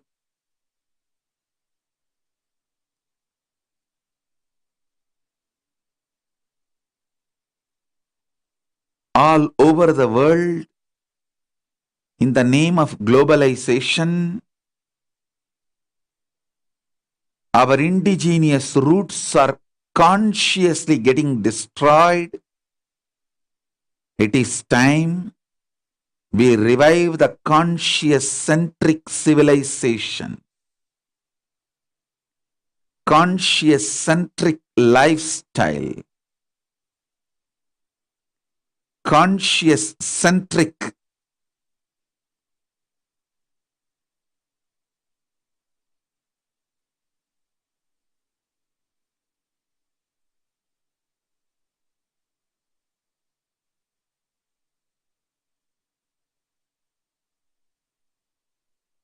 life solutions.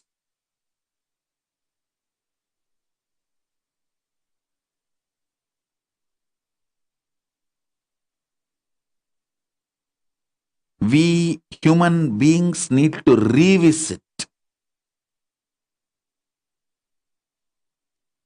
all the ideas about what is money, what is currency, what is crime, who should be put in prison, who should be rewarded, awarded, what is science. All these definitions need to be revisited consciously. What is human body? What is human mind? What is human being? What is the meaning of health? What is the definition of consciously feeling fulfilled?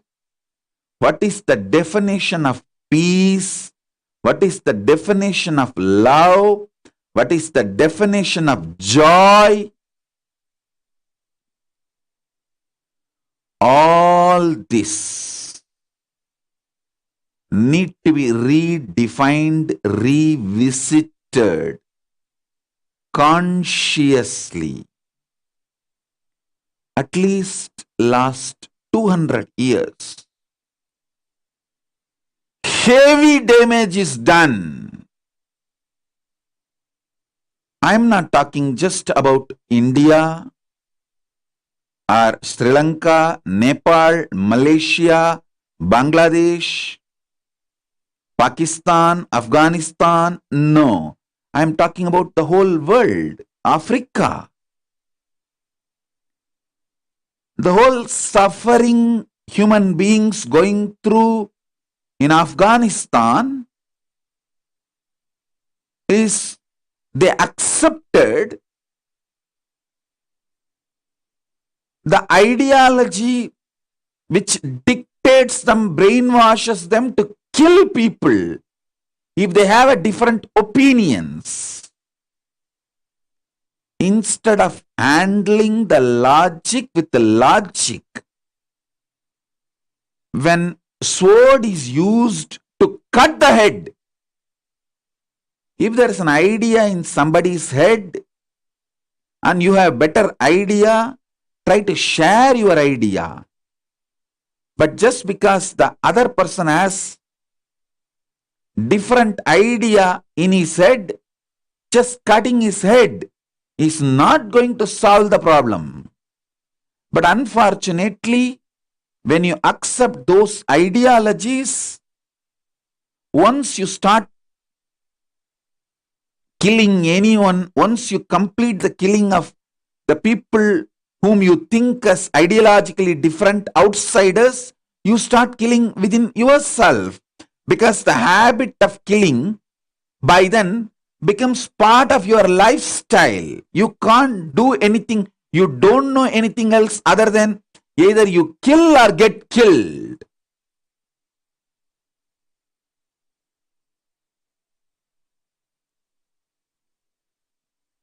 The militant missionary ideologies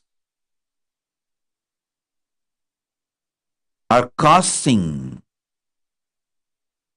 millions of people getting even physically uprooted, making them refugees. And then missionary militants, conversion, religious conversion for the sake of political motives, the mass conversion is terrorism. We human beings need to know an individual for the sake of conscious reason changing his ideologies due to conscious evolution is absolutely okay. That's a freedom. But mass conversion with a political ideology heavily funded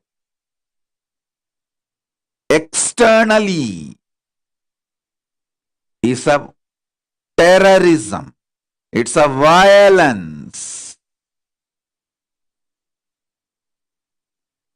Just like gun terrorism, gun violence, humanity should wake up and realize conversion terrorism and conversion violence. Gun violence kills only in thousands. Conversion violence kills in millions. We Hindus, who are the victims of militant missionaries and missionary militants, have to wake up to tell the truth to the world. We need to start somewhere. We should make the world understand. Stop this consciously uprooting people.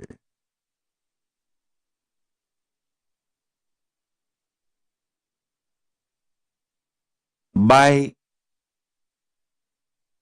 terrorizing us with the militant missionaries, missionary militants, and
Nithiyan வாழும் நித்தியபுரி மலையே ஆறு படைத்தப்பா ஆறு படைத்தப்பா ஓம் ஆறு படைத்தப்பா நித்தியன் வாழும் நித்தியபுரி மலையே ஆறு படைத்தப்பா அறுபடை சக்தி ஒரு முக நித்தியனின் திருவடியை நாம் காண்போம் நித்யா திருவடியை நாம் காண்போம் நித்தியன் திருவடி கண்டு நோயற்ற வாழ்வினை பெறுவோம் நித்தியன் திருவடி கண்டு நோயற்ற வாழ்வினை பெறுவோம் ஓம் ஆறு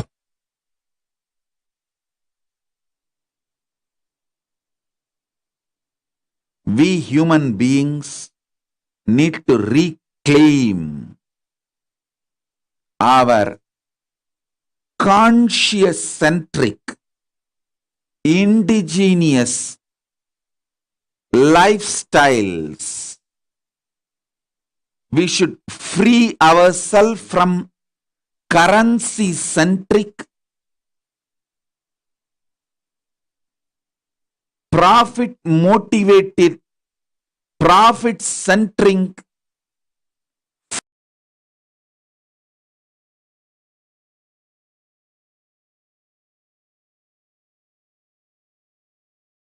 food, drink, food, medicine, life,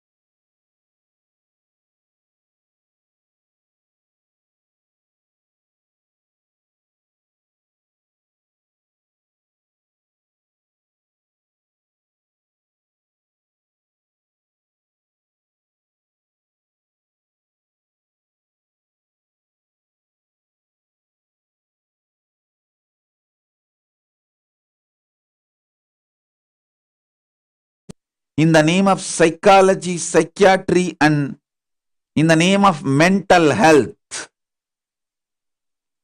And the false ideas about the currency being taught to us. False ideas about wealth being taught to us.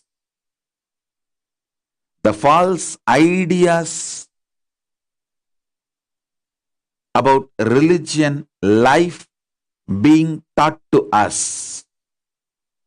Let's free ourselves from all this and consciously get back to our indigenous traditions,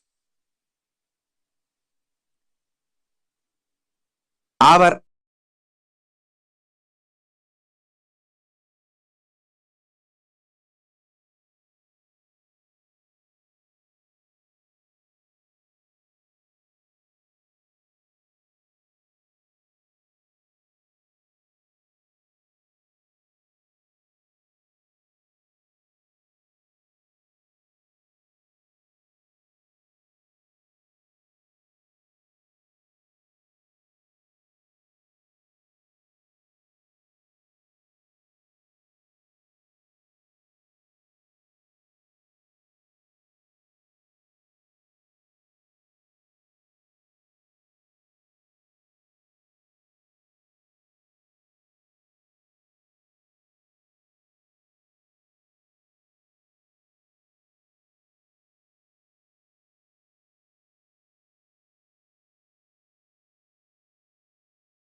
மலையே ஆறு படைத்தப்பா கேட்டால் தருவாய் வந்தால் அருள்வாய் நித்திய நித்யபுரி நித்யையா நித்யா நித்யபுரி நித்யையா நித்யன் பாதம் கண்டு சகல செல்வமும் பெறுவோம் நித்யன் பாதம் கண்டு சகல செல்வமும் பெறுவோம் ஆறு படைக்கப்பா ஓம் ஆறு படைக்கப்பா நித்யன் வாழும் நித்யபுரி மலையே ஆறு படைக்கப்பா ஆறு படைக்கப்பா ஓம் ஆறு படைக்கப்பா நித்யன் வாழும் நித்யபுரி மலையே ஆறு படைக்கப்பா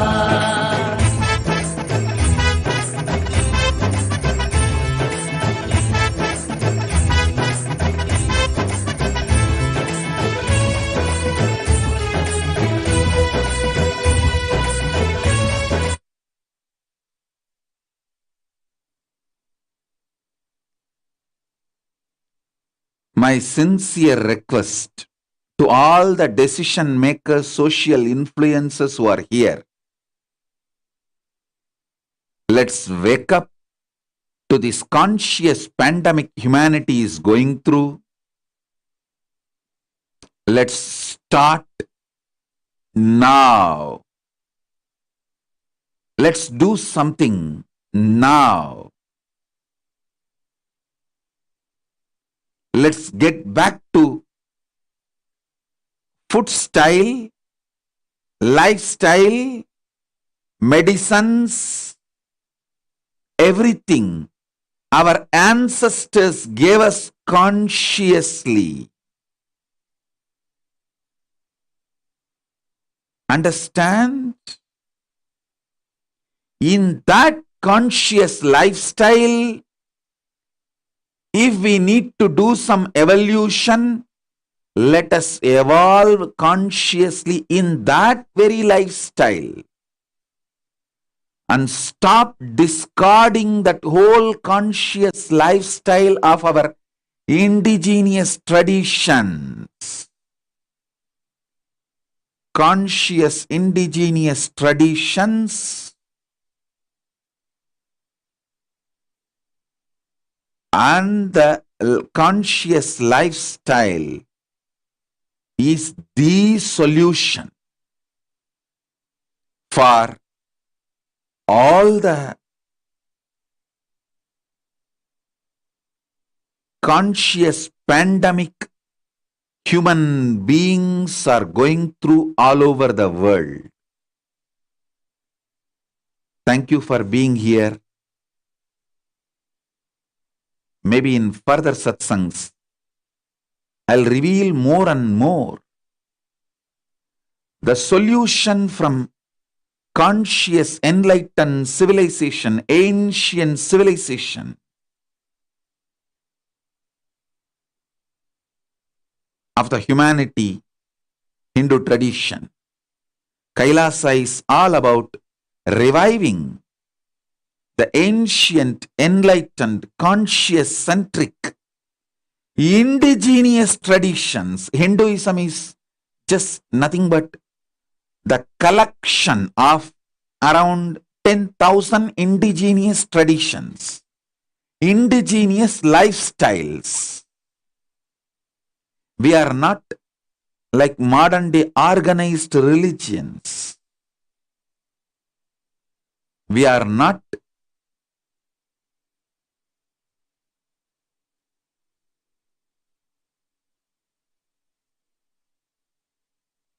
enforced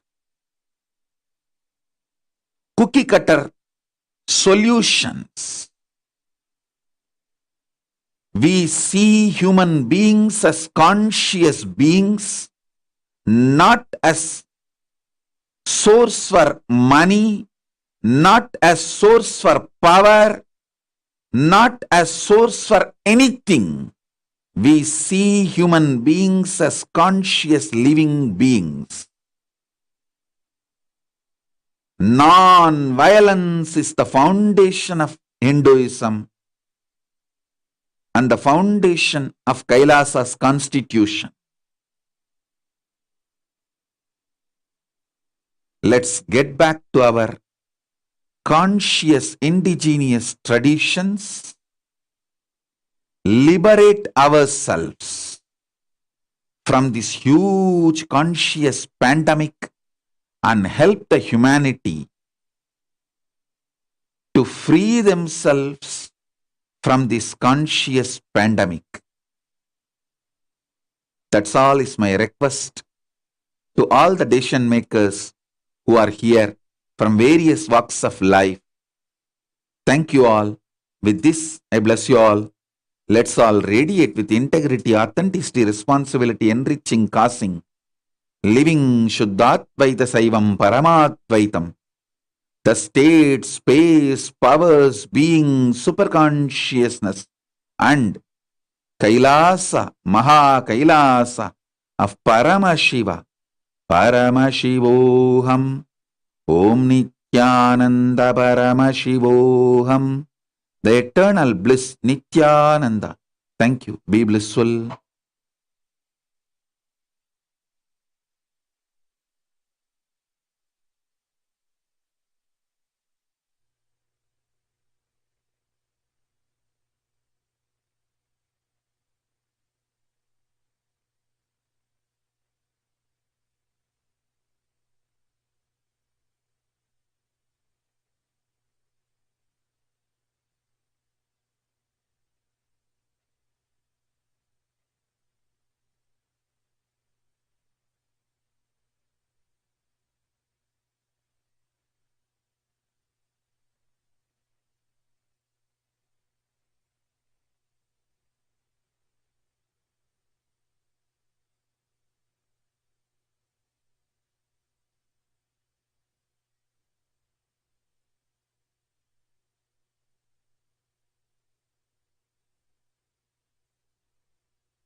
படைக்கப்பா ஓம் ஆறு படைக்கப்பா நித்தியன் வாழும் நித்தியபுரி மலையே ஆறு படைக்கப்பா ஆறு படைக்கப்பா ஓம் ஆறு படைக்கப்பா நித்தியன் வாழும் நித்தியபுரி மலையே ஆறு படைக்கப்பா அறுபடை சக்தி ஒருமுக நித்தியனின் திருவடியை நாம் காண்போம் நித்யா திருவடியை நாம் காண்போம் நித்தியன் திருவடி கண்டு நோயற்ற வாழ்வினை பெறுவோம் நித்தியன் திருவடி கண்டு நோயற்ற வாழ்வினை பெறுவோம் ஆறு படைக்கப்பா ஓம் ஆறு படைக்கப்பா நித்தியன் வாழும் நித்தியபுரி மலையே.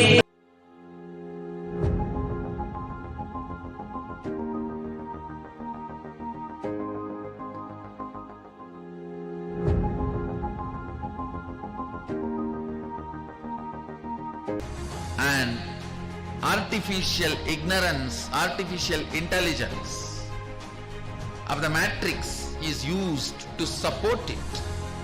Great, you are out of the matrix. But if your purpose is artificial ignorance, even if you own the whole planet Earth, ownership idea itself is artificial stupidity.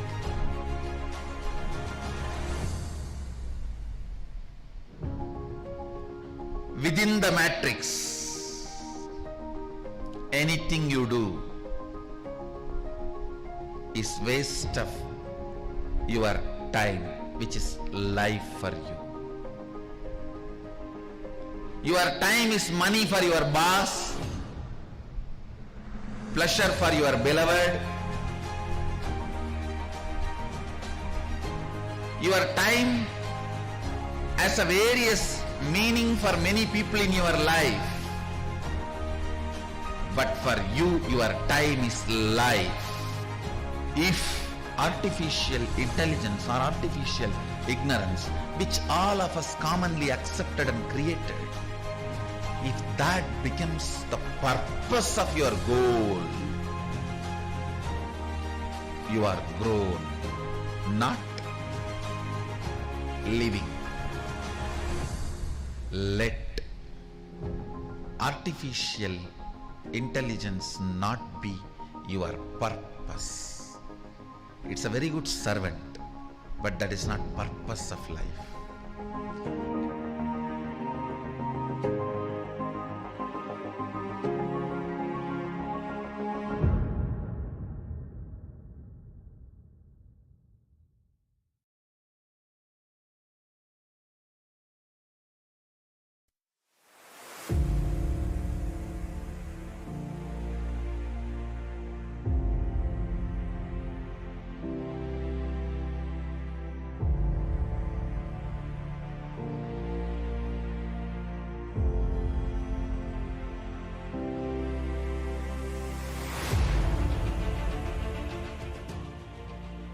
If you decide to take your life in your hand and rewrite your future, that is Ishwaratva, being a leader.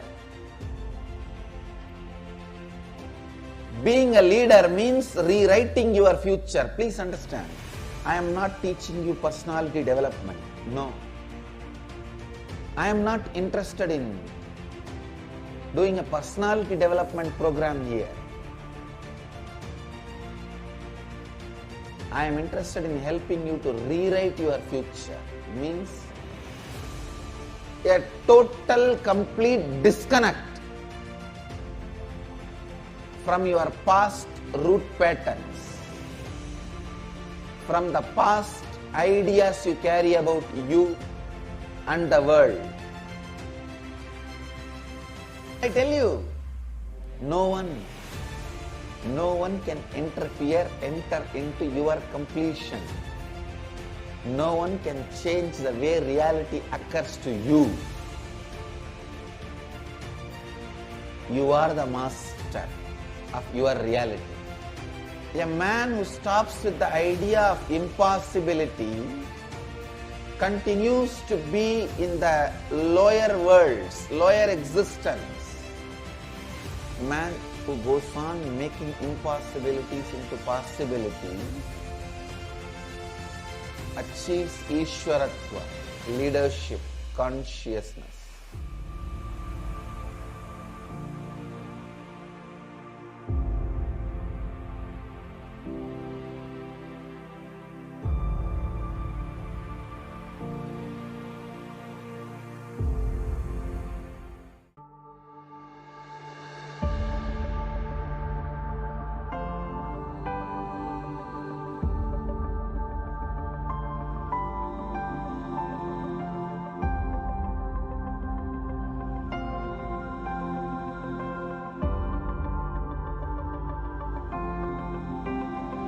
Your DNA has some physical components like a sugar, so many other things,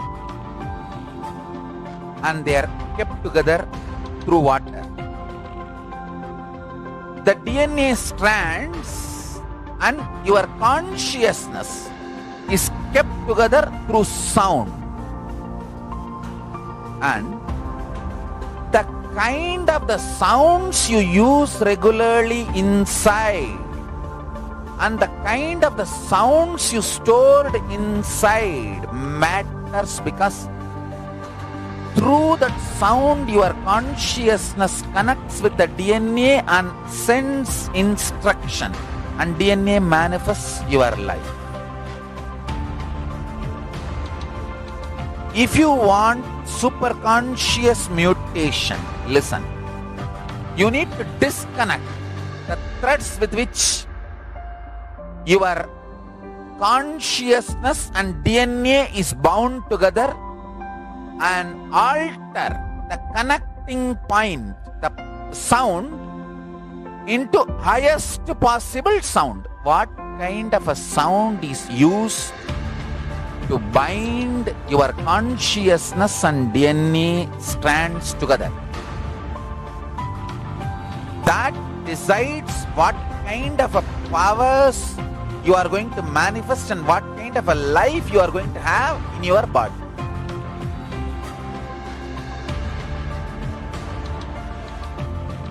There are 4 situations in your life where consciousness is directly involving influencing your DNA. When you are hungry, when you are angry, when you are lusty, when you are about to fall sleepy, too tired, just want to get lost, withdraw.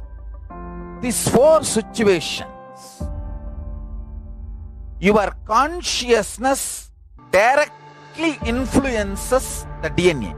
The door between the consciousness and DNA is open. During these 4 situations, if you use these 4 situations, you can detox, remove all the unconscious ideas, words you stored inside you, and you can pull them out. Add Mahavagya. Powerful sounds, Mahavagya, inside you. Anyone who decides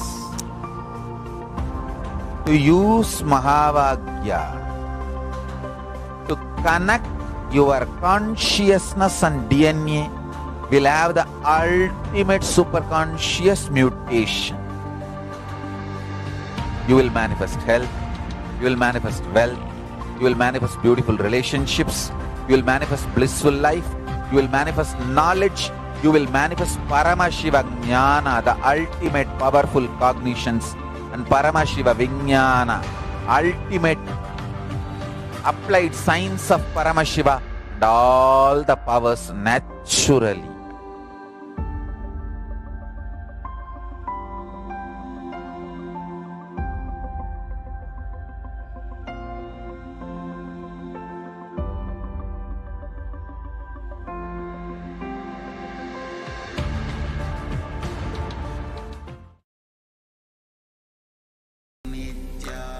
Nithyananda Paramashivoham.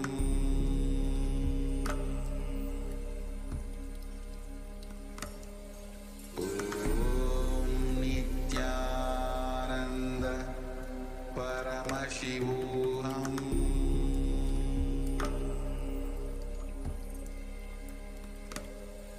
Om Nithyananda Paramashivoham.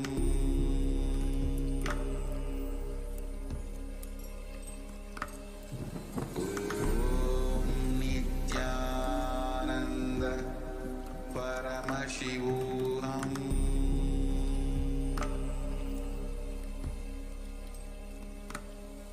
Om Nithyananda Paramashivoham.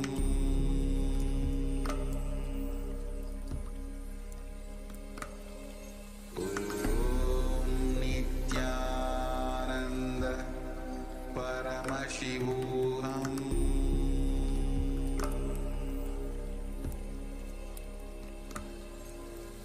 Om Nithyananda Paramashivoham.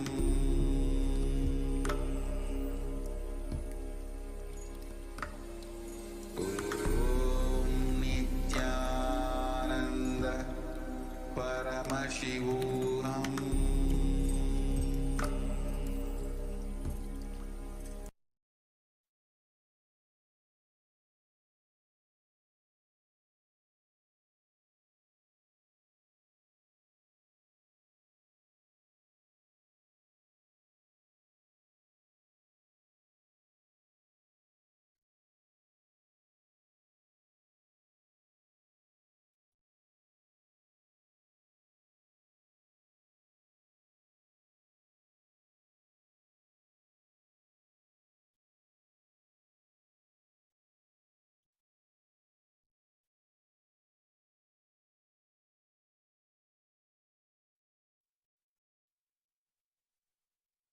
Connecting with the divine with your eyes closed is meditation.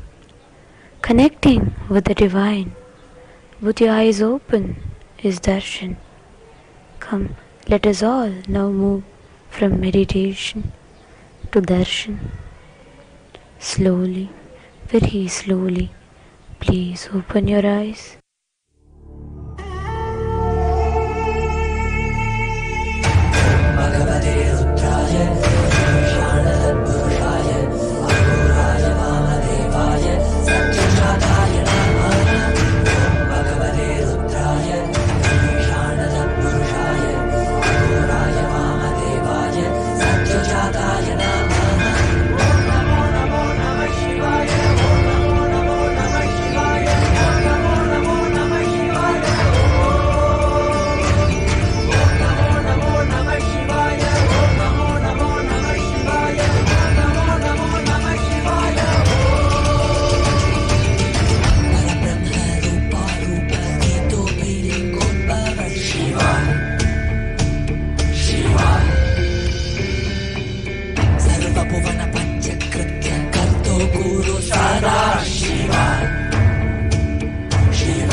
नित्यानन्देश्वर परमशिवसमारम्भाम् नित्यानन्देश्वरि परमशिवशक्तिमध्यमाम् अस्मदाचार्यपर्यन्ताम् वन्दे गुरुपरम्पराम्.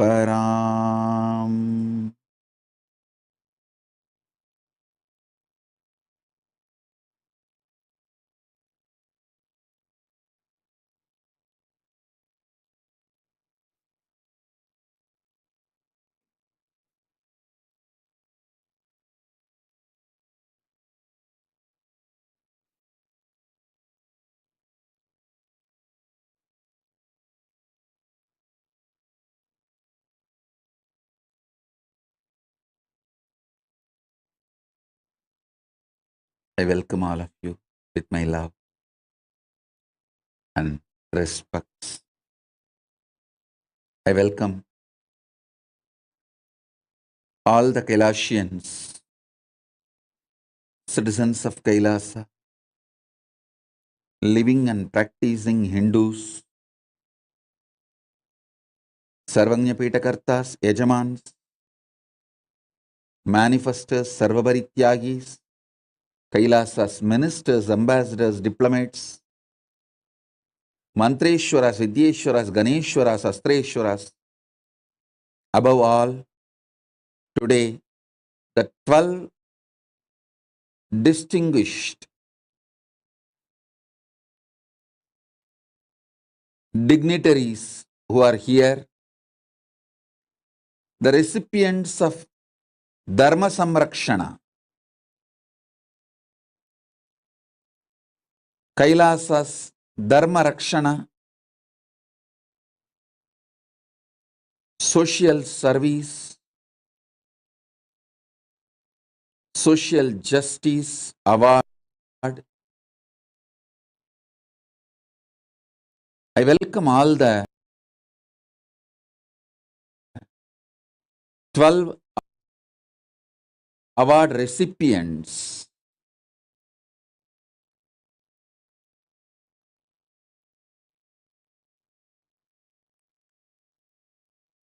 And we are honored by all the 12 award recipients, Dharma Rakshana Social Justice Award. First, Council Woman of Teresa Cox City, Councilwoman Miss Teresa Cox, City Council Member at City of Fremont, California Government, United States. I welcome you and thank you for being here, and we are honored your presence and all the great work you are doing for social justice.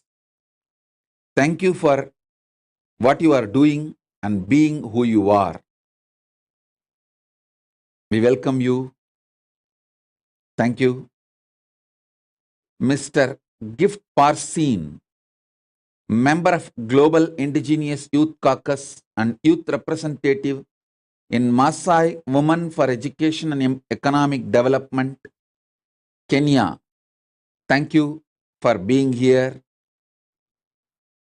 Thank you for being who you are and doing what you are doing. Next, Reverend Susan Shannon, Interfaith Minister and Chaplain, United States. Thank you. We are happy to give the KAILASA Dharma Rakshana Social Justice Award. Thank you for what you are doing and who you are.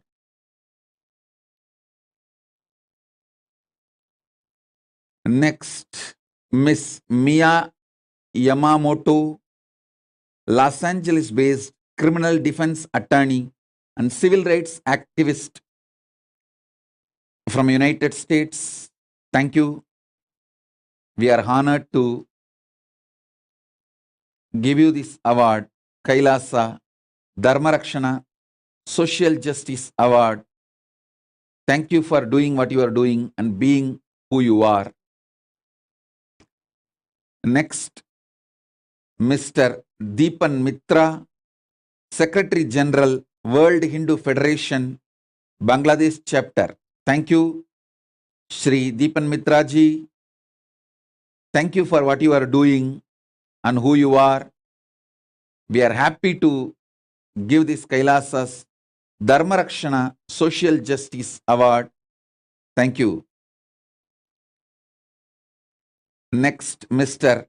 Kristen Johnson Williams, Managing Partner at Kristen Williams & Co., Founder and Chief Executive Officer of Quantum Consultancy Concept, Founder of the Quantum Foundation, Trinidad Tobago. Thank you, Mr. Kristen Johnson. Thank you for doing what you are doing and being who you are. We are honored to give you KAILASA Dharma Rakshana Social Justice Award. Thank you. Imam Jamal Rahman, co-founder and Muslim Sufi Imam of Interfaith Community Sanctuary, President of Northwest Interfaith and adjunct faculty at Seattle University, United States. Thank you, sir. Thank you for being here and thank you for doing what you are doing and being who you are. We are honored. We are very happy to give you this KAILASA Dharma Rakshana Social Justice Award for what you are doing on this World Social Justice Day declared by United Nations. Thank you. Mr. Fadi Jamaluddin, Lebanese Canadian lawyer, an activist of human rights and advocate of green energy. Thank you, sir, for being here. And we are honored and we are happy to award you with this KAILASA Dharma Rakshana Social Justice Award. Thank you. Next, His Holiness Rajeshwar Guruji, founder and spiritual leader of International Siddhashram Shakti, United Kingdom. Thank you, Guruji, for being here. And we are so happy to know what you are doing, your work. Thank you for doing what you are doing and being who you are. We are honored to give this, the Kailasa Dharmarakshana Social Justice Award. Thank you, His Holiness Rajeshwar Guruji. Thank you. Next, Councillor Suresh Krishnaji, Mayor of London Borough of Harrow, United Kingdom. Thank you, Sri Suresh Krishnaji. Thank you for doing what you are doing and all the great work you are doing. We are honored to give you the Dharma Rakshana Social Justice Award. Thank you for what you are doing and being who you are. On this Social Justice Day, we have few more participants. Miss Sulosh Pillai, Chairperson of Daughters of Africa and Vice Chair ACT Foundation. Thank you for Miss Sulosh Pillai for doing what you are doing and being who you are. We are honored to give you this Kailasa's Dharmarakshana Award, Social Justice Award on this International Social Justice Day. Thank you. Miss Lorelei Higgins, Métis Canadian Cultural Mediator, Rotary Peace Fellow. Thank you for being here, and we are honored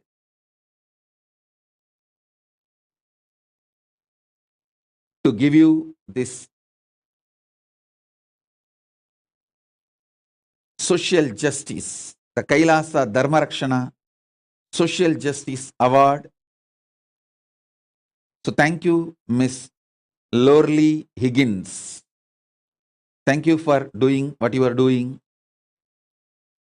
And thank you for being who you are. I sincerely thank all the recipients of the award for what you are all doing for the humanity, to make the world a better place to live, and for the social justice. You are all real Dharma Rakshakas, people who protect the natural law of justice, people who live for life positivity. Thank you for doing what you are all doing and being who you are. Kailasa and myself, we are honored to give you all this Dharma Rakshana Award. Once again, I want to thank you all for being here, receiving, accepting this award. Above all, for being here live. We are humbled by your presence and we thank all of you. Thank you.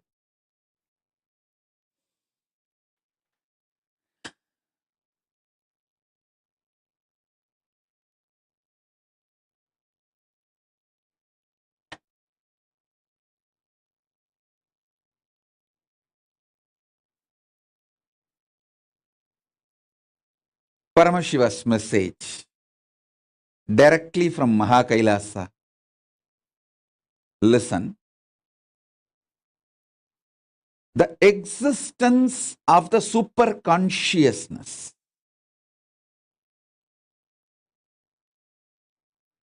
consciously, powerfully reflecting into your conscious existence, and your conscious existence recognizing your possibilities and powers of your superconscious existence is superconscious mutation.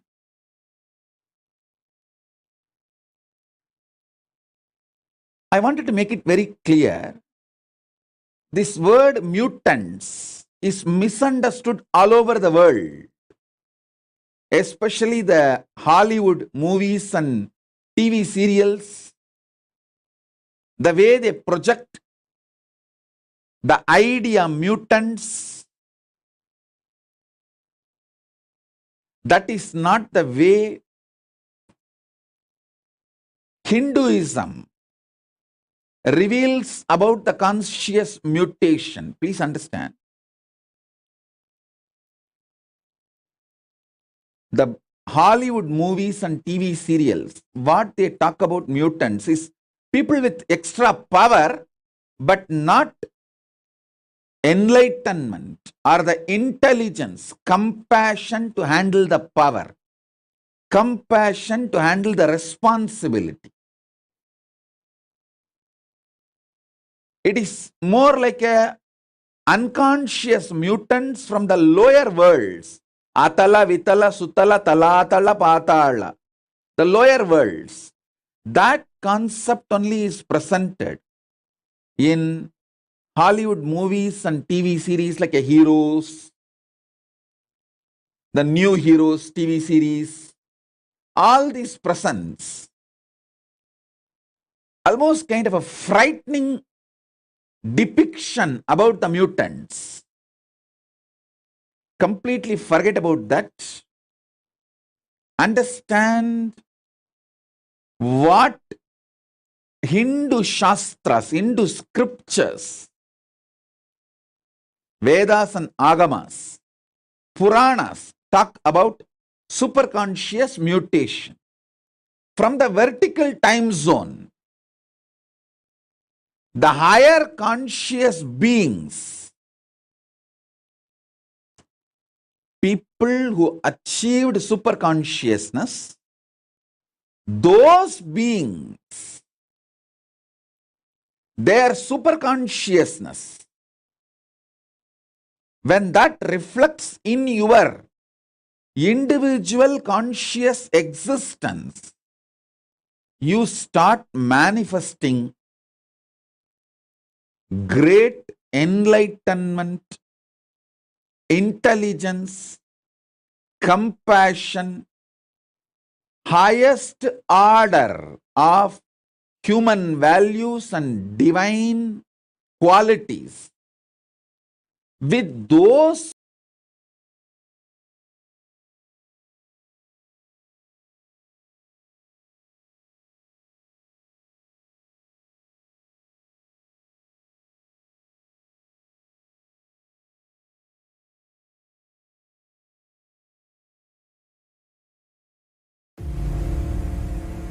this Paramashivoham is like literally the ultimate journey in a most safest way. The principal cognitions they will be manifesting experientially. Each of the principal cognitions, the principal truths, the whole science of manifesting Paramashiva in you is presented as four major paths: Tariya Pada, Kriya Pada, Yoga Pada, Jnana Pada. The whole Hinduism is founded on these four words. Holding the cognition you are the ultimate Paramashiva and making that as your lifestyle, manifesting the state of Paramashiva, space of Paramashiva, powers of Paramashiva, everything of Paramashiva in your day-to-day life, learning it, manifesting it, living it. You will be having the space in the shoulder, and from sitting on the shoulders of Paramashiva, Guru himself, traveling to Mahakailasa and experiencing Paramashiva in ultimate, blissful, safest, bestest way.